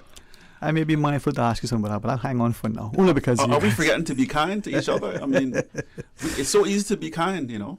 It's easy. Can I ask this then? And I'll leave it to you if you want. And this is not just a question I would like invite a response from you all, but for a general public. Is there a deliberate or an unconscious decision on the part of the society to do certain things, say in education, to ensure that some, whoever they are, wherever they are, get a certain access and a certain level of instruction, and others don't, whether it's monetarily or otherwise? So you talk about the children 25 years ago who are now they're young adults, who are not even functionally literate, who they don't have the employability skills, right? They just never been given that level of instruction and nurturing and so on. And we look at some people right now who will be involved in certain programs, and you would think, well, obviously these are the brightest children in the school because these are programs that in other jurisdictions reserved for them, whether that's right or wrong. And then you engage with these students and you realize some of them, that should offend some people, they're dumb as posts. But because of who they are and what they are and whatever, they get access to this program. But little Johnny, who is the son of Miss Mary, who poor as dirt but got a heart of gold, can't get there. Now, is that happening in our society on some level? Of course it is happening, but this is one of the things that we would like to tackle is access. Is access and resources. And what you find is it's a cycle. So it's a cycle that certain sectors of the society have great influence on because they sit on the boards, they sit on the committees that influence policymakers. So throughout the whole society, there is some self-interest throughout the entire society. But it seems it seems like the self-interest of some sectors is so great that it overpowers the what should be done in other sectors to raise them as well. But is it self-interest, or is it that it's a deliberate, conscious attempt at what a friend reminded me of earlier this week, and today's only Tuesday, social re-engineering, that we're now going to consciously displace a segment of society because we're trying to create some Michael, go back to the early days where you see some of the trends that you have seen in your professional endeavors, to see some of the behaviors of people, what we used to say, lashing out. Because we didn't recognize whatever issues were, in them and their families and the environment, and we didn't address them. for whatever reason. And then fast forward 25 years, and some of these are, you know. We've done a lot of things in political expediency, right? So we've said to our people, we are doing so well, we're going to give you more welfare.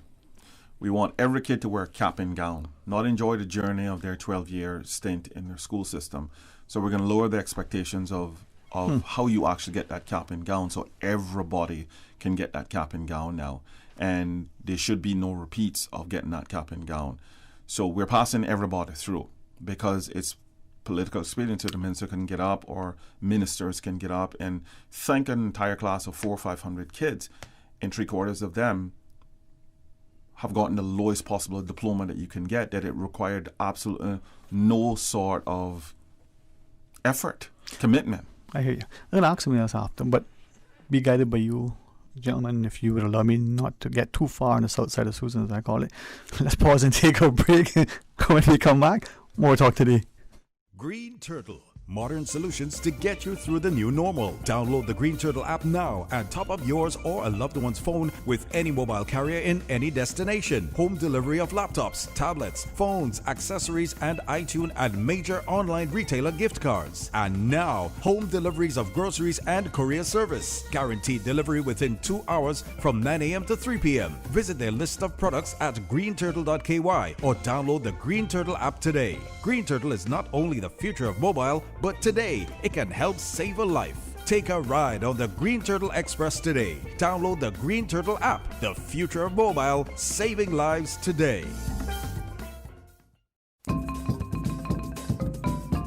The Wharf is your only waterfront breakfast and lunch atmosphere along the shoreline. Starts at 7 a.m. with freshly squeezed juices, hot coffee, and your farm fresh eggs. The unique sunset happy hour and dinner ambiance is your obvious choice for your waterfront dining. See you soon for salsa and boogie nights at the Wharf. Follow us on Facebook to keep in the loop of all the happenings and come and join us at the all-day waterfront experience on the 7 Mile Beach.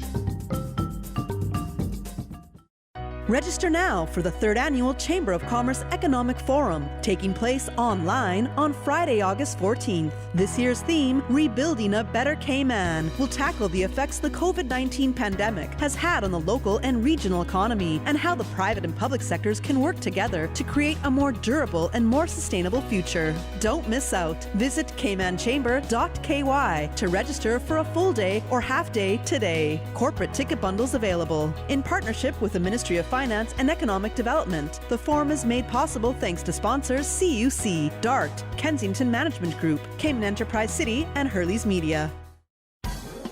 I've got some beautiful clothes. I know just where they go. Good and cleaner. A reminder of the standard 10% off prepay on wedding dresses and gowns, also household items, drapes, bedspreads, area rugs, and more. 10% prepaid discount can also apply to all wearing apparel, $17 and up. These discounts at all our stores. Savannah Countryside, 946-1884. Elgin Avenue, 949-2452. 337 Eastern Avenue, drive-through rain or shine, 949-7104. Call our seamstress, Miss Kathy, at 949-2452. Elgin Avenue for all your adjustments and repairs. Puritan Cleaners. You feel good when you look good. Important announcement for Caymanian tourism sector employees. The Ministry of Tourism's Displaced Tourism Employees Stipend has reopened for new registrants only until August 7th. Caymanian tourism sector employees who have not yet applied for stipend program and are no longer employed are encouraged to apply via the online portal stipend.ourcayman.ky by August 7th. For more information, email stipend@caymanislands.ky. Talk today. But I do have some questions. Talk today. Cayman Islands' foremost listeners' participation program. Talk today. Because there are more questions than answers. What the public is saying. Waiting to take your calls right now. Sterling Dwayne Ebanks.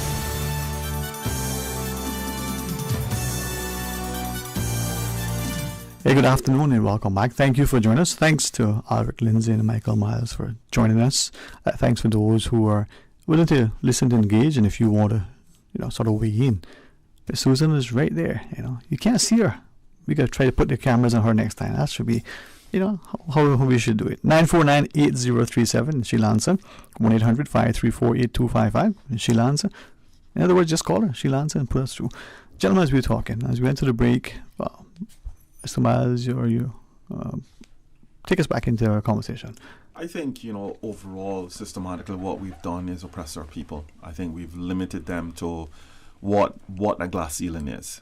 I believe that we need to start smashing the glass ceiling, and we need to set the standards higher, because I think our kids can reach that standard, or we need to help them create their own standard that they can reach. But it's certainly better than what we're doing right now. If I can ask them, we have pointed fingers at many, and let's just limit it to one category: the politician, whether that's elected person or whether that's the person that's playing politics. That's right.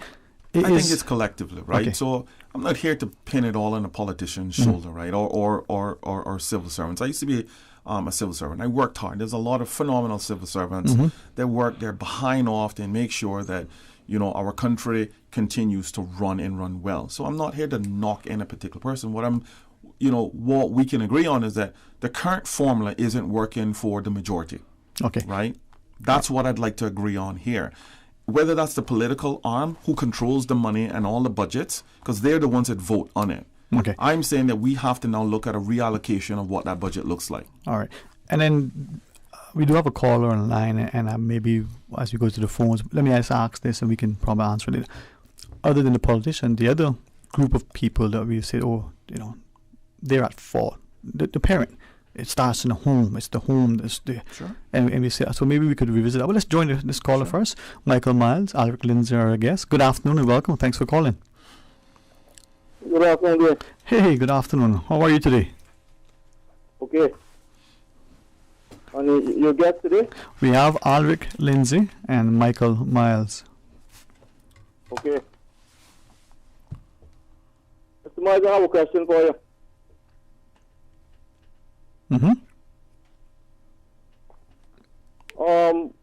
When you were working with the government, what department were you working in? I was working in education. Okay. And what was the highest position you held there while you were there? While I was in education, I was the representative that worked directly with children who were deemed to be at risk. Okay. And what was your reason for no longer working there? We weren't helping kids. We were warehousing kids. Kids were failing. We knew that they were failing. We knew what we needed to do, and there was no money in it to actually ensure that young people who struggle with, whether it was mental health or drugs or other sorts of barriers, that they were getting the sort of support that they needed. Okay, thank you. Sure. Okay. Thanks. Is that it then that we are unwilling as a society to face the truth? Was it a George Jones song, The Cold Hard Truth? I mean, is it that we're not willing to shine the spotlight on the warts, if that's the phrase? As I said, we've hid behind buildings and roads for a very long time. You can't put a stamp on a child to say that I improved this child, right? You can't say, I opened this building on the face of a child, at all. So as Alric pointed out earlier, we've stopped building our people. We have just built stuff because a politician could drive by a building and say, something, I built Clifton Hunter. I did that. They can drive by the port and say, I built that. They can, drive on the roads and say, I laid all of this. But why can't we put that same level of enthusiasm when we are saying, something, we have 90% of our children that come out of the public school system or the private school system, they're either working or they're or they're going to college or they're doing something productive. Let me then ask then, and when you share that, we understand that's sort of the mindset of us. We can point to the tangible, physical thing that has transpired. But on the flip side, where's the voters in particular, but the general populace to say, well, there is that building, there is that project, there is that road, that physical, tangible thing. But it isn't working. It costs it and highlight, just like how the politician has highlighted, oh, I did that, and take pride. They will engage, inform populace, saying, well, look at that thing. That person should be held accountable. Be nice about it. Yep. Why don't we do that? I mean, if it's... There's not an appreciation trip, right? I mean, I always use the example all the time. I've gone to a number of PTAs. I think throughout my time, my 6 years in the Ministry of Education, I have visited every PTA session because sometimes I contribute to delivering presentations and so forth. And I've gone from East End to West Bay. I've gone to all of them. And it's the same parents every year that goes to the PTA session. I've gone to a lot of reporting sessions, and it's the same parents. And every principal or school head or teacher can tell you, I see the same folks all the time, and these are the converted people. These are the people that truly care about their child's education. Now, I say to a lot of folks, go to a sports day, whether it be a regular school sports day or maybe an island-wide sports day at the national sort of thing. Yeah, okay. Right. So let's do that at Truman Borden Sports Complex. You could barely find parking. Right? We don't value education. We value that. Everybody will take off of work. Like, I have parents that will literally take off of work. They'll call in sick, or they'll take a vacation day, or they'll simply not show up to work to go see their kids run, jump, and do whatever. But we still have too many parents that will not find that same level of time to go to sports day. Now, I have a lot of kids there's a lot of kids, and it's not Michael Myers saying this. I can show you the stats, right? Every year we have well over 40% of our children that don't actually pass anything, and yet we filter them out through social promotion. Exactly. Well, they get a cap and gown, right? Okay. And I'm not against a kid graduating high school. But when they come into society, those same children cannot compete. And that's what's happening to us now. So they become dysfunctional adults. Then they're in and out of, entry-level positions. Then pretty soon they become unemployable. Why? Because no one wants to hire them. They don't have the loyalty. They don't have the education. They don't have the experience. And then we get this thing about Caymanians are lazy. Caymanians aren't lazy. I mean, as Alvik said, we're hard-working people, right? When you come off the break, then let's get into the politics. I mean, we haven't really done that yet, have we? Let's talk about it. I reckon I want to ask something about demographics and understanding some of the things. Michael, we can talk about the whole idea that we may have failed our people. What are we going to do now so that we don't continue to fail, if that's what we're doing? Yes, that's what I'd like to focus on. Don't hold back if you feel inclined to. Listen, man. I want to make sure that people understand that. I'm constantly asked, Michael, can we improve this? Yeah, absolutely. Right? We have every recommendation across God's Son to improve where we are as a people. Listen, I'm not here to stop tourism rolling up on an airplane or on a tour ship. That's going to keep our economy going, and we need those monies in order to make sure that our people are living well. What I am saying is that our people have to now be first. We have to now be priority. Let's talk about that as well. Alric Lindsay, Michael Myers. It's only Tuesday. Stay tuned for Talk Today. Your 2 p.m. headlines brought to you by greenturtle.ky. Take a ride on the Green Turtle Express today. Download the Green Turtle app, the future of mobile. Saving lives today. Today's biggest news. Radio Cayman. It's only 2 species that we have here on Island. Generations present. Your voice, your choice. It is in the best interest of the people of these islands. Local, regional, international. This is Headlines from Radio Cayman's newsroom. Today's biggest news. With your latest headlines, I'm Felicia Rankin-Solins. The National Roads Authority and its subcontractor will continue paving works on the Dr. Tomlinson roundabout starting this morning, Tuesday, August 4th, from 8 a.m. to 4 p.m. Westbound traffic using Shamrock Road will be diverted onto Poindexter Road, while eastbound traffic will be diverted at the Dr. Tomlinson roundabout onto Rex Crichton Boulevard. In international news, 7 health officials have arrived in Hong Kong from mainland China, the first members of a 60-person team that will carry out COVID-19 testing. This is the first time Chinese health officials have assisted in Hong Kong and comes as Hong Kong sees a sharp rise in new infections. A new campaign called Badvertising is demanding an immediate end to adverts for large polluting cars.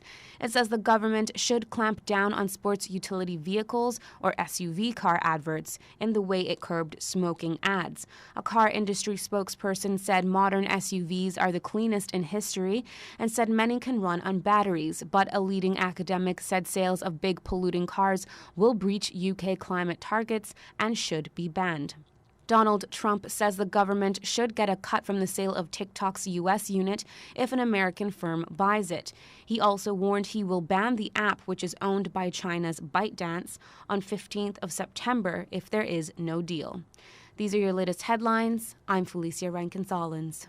Your 2 p.m. headlines brought to you by greenturtle.ky. Take a ride on the Green Turtle Express today. Download the Green Turtle app, the future of mobile, saving lives today.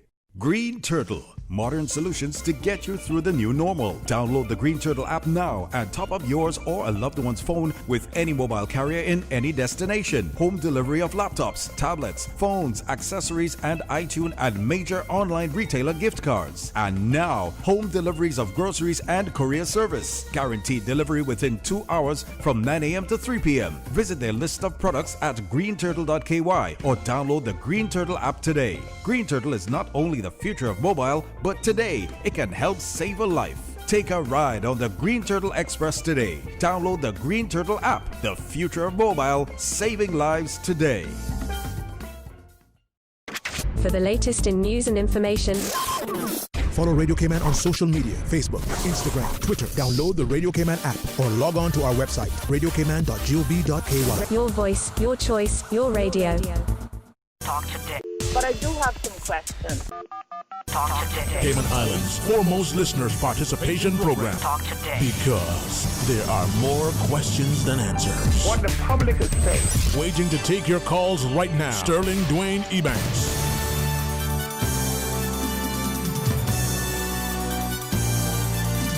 Hey, good afternoon and welcome. Thanks for joining us. Thanks to Alric Lindsay and Michael Miles for being our guests. Gents, as we look at some of the challenges perhaps that are facing our society, the challenges to our social fabric, the economic costs and consequences of our actions as well as our inactions, the implications of our education systems. The political landscape is unfolding, and let me ask directly, as the two sort of look at where we are and where we want to go. I'll look with you first, as a individual who contested the last election. We got one, unless it's postponed, is expected to transpire in May next year, right? Hey, I've heard a caller share, publicly, maybe we should consider putting it off 6 months or a year. That's just a perspective of a caller, but maybe it's something that he's repeating because it was put to him. I don't know. But we're going to go on the premise that it's going to transpire because this is a safe, healthy democracy. Are you considering it again? And share with us your perspective. Sure, definitely consider it for Georgetown, and definitely doing this early because I would love to talk to as many people as possible. One of the experiences from the last election was really getting to know people and not having sufficient time. And people who were voting also said the same thing, that they would love the opportunity to get to know a candidate, not like 6 weeks before election, but actually even a year before election, so you can have some meaningful conversations. The voters can share their experiences. Mm-hmm. And it's not just voters, because remember, there are people who probably can't vote who know a lot of people who do vote. And you have to remember that all of us, voting or not voting, still have to live in Cayman and still have to make a contribution to making Cayman a better place. So my hope is to encourage unity. We have too many games that are being played where some topics are made sensational, and once those topics become sensational, the entire society ignores education, they ignore unemployment, and we need to really pay attention to the game that's being played. And the game is being played because powers that be and their influencers want the status quo to stay in place. What's different between the older group? Most of the people that are on the voters list are 40 and up. We have thousands of people, according to the stats, I think on ASO website, according to the stats, there are probably about 5,000 people who are not registered. This is either on the ASO site or the election site, but there are probably about 5,000 people who are not registered. Coming out early and engaging people early is important for those people as well, because you have a lot of people that say, oh, I'm not going to register to vote because I don't get called for jury duty. So the people who don't register don't get a chance to be a part of the process of collectively making a decision. And when people don't get involved, what happens is, as we see with the last election, the majority is not electing the government. We find in some cases there people have like 30-something% of the vote, and they're the ones who get elected. No, this is a democratic process, so we acknowledge the process, and this may happen whether it is the national vote or one man, one vote. A similar idea may happen, depending on the number of candidates that are involved. But the other part of the game that's being played is, we have what we call kingmakers, and kingmakers in politics are the guys who they're like veterans in politics, and they know the neighborhoods, they know who the mama is, they know who the cousin is, they know who comes to visit Cayman and hangs out with other people, and they know the right things to say. These are guys who are calling families to say, you should vote for so and so, and these are also the guys that are talking to various candidates and trying to convince them to be in this area as opposed to that area. And the whole objective of that is so that they can maintain their status quo and their position. The puppet masters.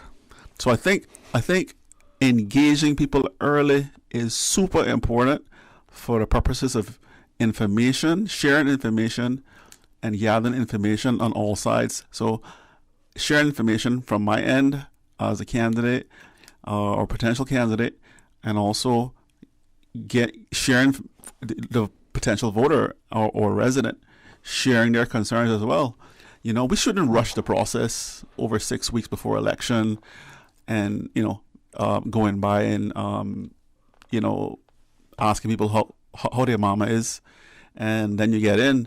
I think we need to have meaningful conversations over a period of time, at least a year out, so that people get a real sense of who the candidate is and what they stand for and what they believe in, and have a real understanding whether this person just want to pay a check, just want to secure their pension and a good salary, or does this person actually really care about Cayman and interested in putting in some policies, or I shouldn't even say put in policies, because we have so many existing recommendations, so many completed consultant reports, so many things that right in front of us for us to do, but they're not implemented.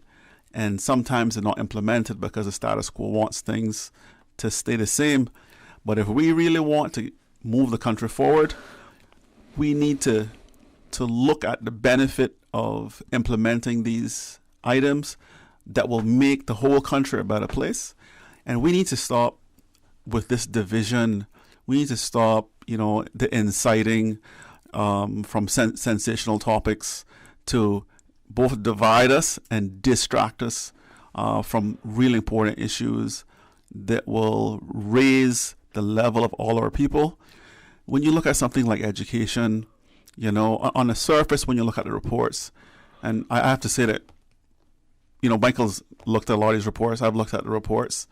And on the surface, there are certain things that they say, like, we need more student engagement, more parent engagement. But it's striking to me that ends up in a report, right? Well, because you would have thought that would have been a given from 20 years ago. That was a given. But at the same time, notwithstanding that what's in the report, we also have to appreciate that some of these inspectors are only around for 45 minutes in a class, or the reports are only done for a period of 3 weeks. So sometimes, although the facts are there in the report, sometimes it doesn't paint the full picture, but there is a truth in these reports. There's a truth in it, and the issue is that we just seem to keep focusing on inputs and outputs from a governmental perspective, and we don't focus on outcomes.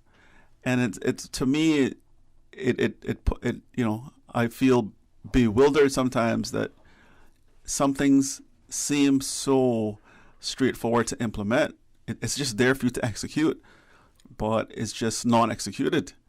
And if you had a real interest in taking the people forward, you just get it done. Yes, we do have a caller online. I wanted to engage Michael, but let's just take this caller as we go to the phones. Michael Miles and Alec Lindsay are our guests. Hey, good afternoon and welcome. Thanks for calling. Good afternoon again, guys. How are you? Very well. And yourself? Good. Again, to those two young men, I want to say and hope and pray that they will be a part of the new government. Thank you, ma'am. Appreciate it. Thanks. Yes, well. First of all, we have to get rid of the government that we have now, because there are too many smart Caymanians that are able to fill those posts. A lot of Caymanians go away, come back with degrees, and they are turned away from jobs that are promised to them. We have people that, even though they're educated now, their education is over. We have to start with new roots now. We have to have a new beginning for a new Cayman. And this is what we are trying to get, to put Cayman back where it was years back. All they are looking for is the dollar. We have very smart Caymanians here that are capable of holding the big posts. But if you're not corrupted, you will never get a job, because from the acting governor straight down to the man on the street that's cleaning in Department of Environmental, they're all corrupt. And if you want to find corruption, come to my place and I will tell you where it is, and I can point and tell you who is corrupt from who is not, because Cayman is a small little island and everyone knows where we stay, what we drive, what we do, and how we eat. Thank you, guys. I look forward to hearing you again once more. Thank you. All right, thanks very much. Gents, with that, let's just pause and take the final break. When we come back, we'll conclude the discussion. Mr. Miles, we'd like to maybe kick it off again with you and ask a similar question. So stay tuned for Talk Today. Green Turtle, modern solutions to get you through the new normal. Download the Green Turtle app now and top up yours or a loved one's phone with any mobile carrier in any destination. Home delivery of laptops, tablets, phones, accessories, and iTunes and major online retailer gift cards. And now, home deliveries of groceries and courier service. Guaranteed delivery within 2 hours from 9 a.m. to 3 p.m. Visit their list of products at greenturtle.ky or download the Green Turtle app today. Green Turtle is not only the future of mobile, but today it can help save a life. Take a ride on the Green Turtle Express today. Download the Green Turtle app. The future of mobile, saving lives today. Find your way back. Find your way back. Are we back on? The dedication. Black show. The season of dedication. Dedication. Well, I think the sooner we get started, the better. Why not August 5th? August 5th is a perfect date. Why is that date flagged? Because it's Ayana's birthday, we need to get her on the show. Our word of the week is dedication. dedication. It is a noun, means the quality of being dedicated or committed to a task or purpose. That sounds just like Ayana. That's why we need her on the show. So join us this Wednesday, 4 to 5 p.m. right here on Radio Cayman 89.9 FM. Or you can join us on YouTube Live. Yeah, Bobo. You Flex Show. For all people, by young people. You flex, more than talk. Or we can get ready and touch road and go to church. Church. Them a call me the church boy. So me tell them go to church every day. You Flex Show. The show is You Flex. The audience, make it be you. This coming Wednesday. I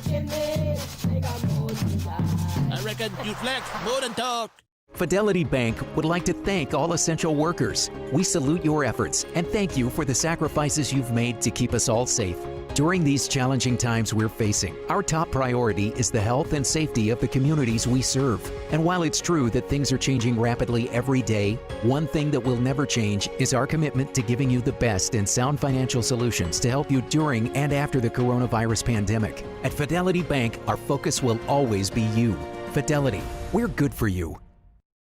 Your Radio Cayman 7 a.m. news, brought to you by Cayman National, proudly serving the Cayman Islands since 1974. Visit www.caymannational.com for up-to-date information for all your financial needs and follow us on social media. Hi, this is Danny Coleman, Director of Hazard Management Cayman Islands. We are now in the hurricane season, and for information on how to prepare and stay safe, please visit our website, www.caymanprepared.ky. Some top tips to bear in mind, given that we are still in the midst of COVID-19. Please make sure you have a mask and sanitizer, you have food supplies to last for 3 to 5 days, a portable radio, personal hygiene and sanitation items, and medical supplies, and any other specific items your family may need during a hurricane. Make sure you know where you will shelter in the event of a storm. If you have pets, please make sure provisions are in place for them too, as the majority of shelters will not take pets. Please visit our website for more tips and tricks on www.caymanprepared.ky or call us on 945-4624. Stay safe, Cayman. Talk today. But I do have some questions. Talk today. Cayman Islands' foremost listeners' participation program. Talk today. Because there are more questions than answers. What the public is saying. Waiting to take your calls right now. Sterling Dwayne Ebanks.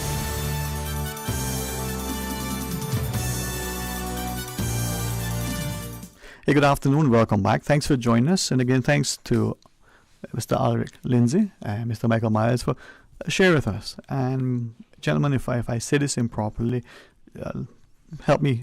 I'm hoping that through your presence today that it'll encourage more people to get registered to vote, more people to get involved in the political process, as candidates, as campaigners, as whichever, because unless I'm incorrect, the health and strength of a democracy is the political engagement of its populace, so that it keeps people accountable, but it also puts, sort of more hands on deck to do the work that needs to be done. I think back to the days when we were launching the big vessels with, bamboo rollers and, the calic, we tapped the rope.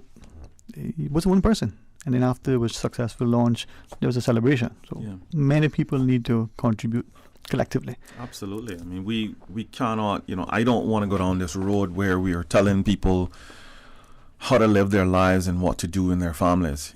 I think what government should be there for is to set the economic stimulation for our country and to ensure that we protect our citizens, all of our citizens, regardless where they live or what gender or sexual orientation they are. I think we have an obligation to protect everybody in our country and to ensure that everybody in our country who wants to be successful is given that opportunity. So that's why I'm running. That's why I want to jump in this race. I want to stand for people who have been downtrodden, who not is normally listened to, because they're the ones that we need to start to continue to shape policy for. We need to shape laws for. A lot of this stuff can be changed. A lot of this stuff can be improved. As Alric said, there are countless amounts of reports that I've viewed, that I've participated in over the last 20 years of my career in government, outside of government, from crime reports to education reports to social reports, etc., etc. We can change this. We can improve this, but we cannot do it without people. We can't do it without people not wanting to participate in it. And I think that that's what this election is going to come down for. No one person or one party is going to solve this problem. All right. So you shared the impetus as to why you want the motivation for my. Can you share the district in which you're considering? We are. I am right now. I am looking. It is Georgetown. Strategically, what we are working with is a number of advisors, and I would say in another week or two, I will announce which actual constituency that I will be in. But it is going to be in certainly one of the 6 seats in Georgetown. We are going to be looking at recruiting certainly more strong candidates who come with their own branding, who come with their own passions of uniting this country, and who genuinely wants to help people, who don't want to use politics as an opportunity to make money, but genuinely wants to help our people to progress. I can say to people now, I dislike politicians. I mean, I say to Alric all the time, I have a distaste for politicians because they don't genuinely want to help people. They want to tout their stats. And I detest that. I think that you are in public office because you want to serve. I want to serve. I've been a servant for 25 years, right? In different capacities. I volunteer at the skate park. I volunteer for Youth Art. I volunteer and help raise funds to ensure that kids get access to computers or food. Like, I volunteer for a lot of different things. I don't need to be paid for that. I want to make sure that people are getting into this for the right reason, that when they join our group, that they're in this for the right reason. I'm not elevating anyone because I promised in some salary. That's not why I'm in this. When I started the training center, I haven't taken a salary. I've invested well over $150,000 in that. Everything that we've made in that have gone right back in it, because I believe that the structure itself needed to serve people first before anybody actually get this major salary from it, right? So, as I understand, you and Mr. Lindsay have sort of coordinated your approach, and you're going to be working together. Correct. And well, let's take this call, looking at the interest of time. I've enjoyed the conversation. If anybody accuses me of liking politics, let me tell them straight up. We should all engage in politics more. Let's go to the phones, though. Good afternoon. No choice. Welcome. Thanks for calling. I can be the first one to accuse you of liking politics. Ay. Afternoon, ma'am. How are you today? Good afternoon, sir. Good afternoon, Michael and Alric. Good afternoon. Hey, Tina.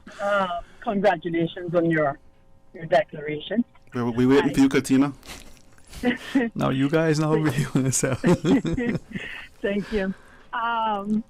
You know, I don't know Alric nearly as well as I know Michael, but I know that his heart is genuine, and I know that his efforts have been tremendous towards helping youth up in this country. And I just want to thank you for all of your efforts in the past, and I do wish you the very best in your political endeavors.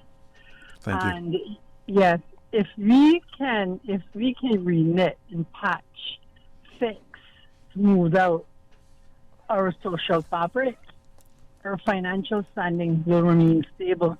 I agree. But like you all said earlier in the show, that soon the 1% not going to want to live here because our crime rate going to be so high, our poverty rate going to be so high, our education can be in such shambles, and those three things go together, as we know.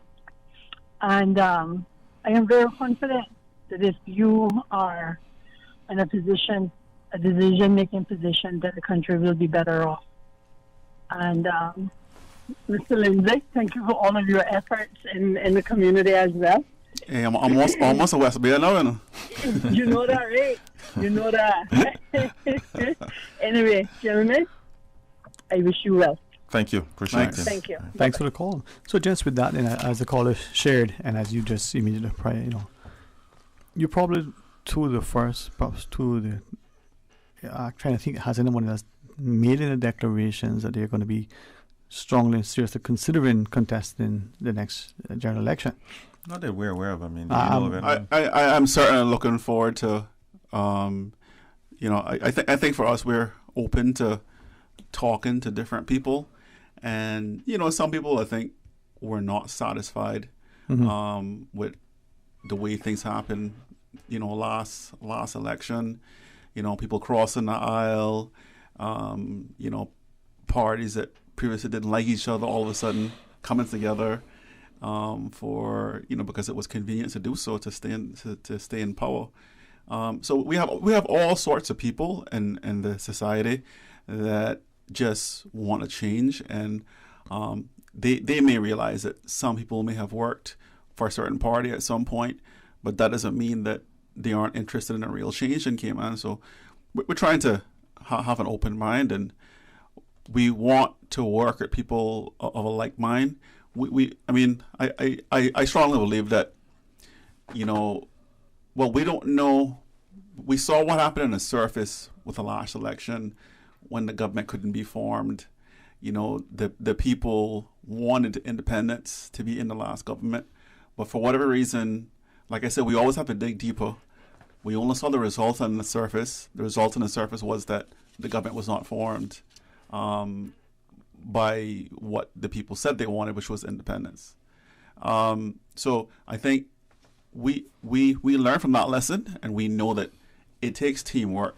Yeah. It's going to take a team to form a government, and so it's a collective effort. So we're really looking forward to working with like-minded people that are interested in the best interest of the country and working collectively.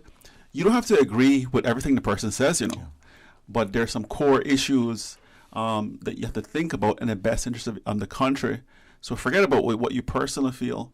I always tell people about squash, how in squash you have an individual sport and a team section of the sport whenever you play in tournaments. When you play your individual day, you think about becoming besting your best. But when you play the team section in the same tournament, you have to take advice, and you have to talk to your teammates. You have to see where they are in terms of their progress on the same day. Mm-hmm. You have to think about what it takes for success to happen, and what it takes for success to happen is the constant support between each other. The positive comments, the brutal honesty about what you need to do for us to win, not for you to win, for us to win. And I mean, when you look at people, I think someone like Kathy Ann Wilkes would be wonderful if that decision was made in West Bay. Very kind person, very smart person, but she's a civil servant, so I guess she would have to look at those types of things. But it'd be wonderful to see someone like that. And obviously, we have a lot of outspoken people in society, like I guess Johan Moxham has talked about running in Georgetown North. So we're kind of just waiting to see what actually happens from all of our conversations with a lot of people. Mm-hmm. I think it's a better exercise to be inclusive, a better exercise to have open mind and say, you know what, you care about Cayman, I care about Cayman. Let's have a conversation, right? Let's just have these conversations. Well, let me invite you guys, if you would. I mean, and everybody who considering the political landscape as an influential voter. You call it a kingmaker. Some would say the puppet master. Kingmaker. Puppet master. And collectively or individually, I'd like to publicly invite you as part of the public conversation to come back on. And Michael equal, because if we're having these discussions, maybe we can start to make improvements now to benefit the social fabric. Please tell us when. Dwayne, I part of this process for me is educating the public, sharing with them where I stand on any particular issue in this country. We have definitely our top 5 or 6 things that I believe that if, as Tina rightfully said, if we can improve our education system, improve the outcomes of that, improve our social challenges like prison and like crime and so forth, and ensure that our healthcare system meets the demands of all of our citizens. Mm-hmm. I believe that we're well on our way to having a well sort of stable and balanced community, but that's going to take conversation and hard work, and it's going to give it. It's also going to have some give and take. Mm-hmm. I'm not in this just for saying, well, I need you to take everything that I said. No, I want to meet you halfway here, because I believe if we can do that, and I think that was the demise that I saw in the last election. Mm-hmm. We had a lot of independents who should have formed the government, but couldn't make a decision. They couldn't make a decision. They couldn't get along. Everybody wanted to be a chief. No one wanted to be an Indian. So therefore, you had 2 parties who disliked each other for 20-something years, who called each other thieves and corrupt and so forth, said, something? Well, we're going to go ahead and join forces because it's now more convenient for us to do it because we need to survive this. Oh. And that was distasteful. It was nasty. But again, who's to blame? Okay. Let's put the blame squarely on you had independents who had this in their hands. What they could have done better is just agree. All right. You know? Well, gents, the political discussion is unfolding, and we certainly want to provide a platform for our populace to be aware and as much as possible informed of the prospective candidates as we have election. This is August. It's still 2020, right? Yeah. Yes, actually, I want to interject. Sorry. So we have there is a young group of people, and there's a young lady called Quinn and a young lady called Ashley, and they have actually created Register to Vote KY, and this great initiative by two young Caymanian ladies, and they're actually having a launch of a Register to Vote campaign on the 6th of August from 4 p.m. to 9 p.m. at Lucky Slice Restaurant, which is above Bayshore Mall in town. So this is Thursday coming? Yes, I mean, Ashley and Quinn are so inspired and energetic, and they're out there with their forms, helping people to fill out their voting forms and to get registered. And like we say, we know that there are thousands of people who are not registered, and here we have two young people that are out there just trying their best to get as many other young people to register. And I just wanted to highlight that as an effort that is being made by young people, because I really love to see that they are taking that initiative themselves. Perfect. And trying to make a difference. Excellent. The informed, engaged electorate is crucial to the democracy. Gents, again, thank you for your time. Look forward to more public discussion as we consider the political landscape. So enjoy the rest of your afternoon. And as you always say, to all of our listeners, we want you to be blessed. So until tomorrow. Thanks. Appreciate it. Thanks.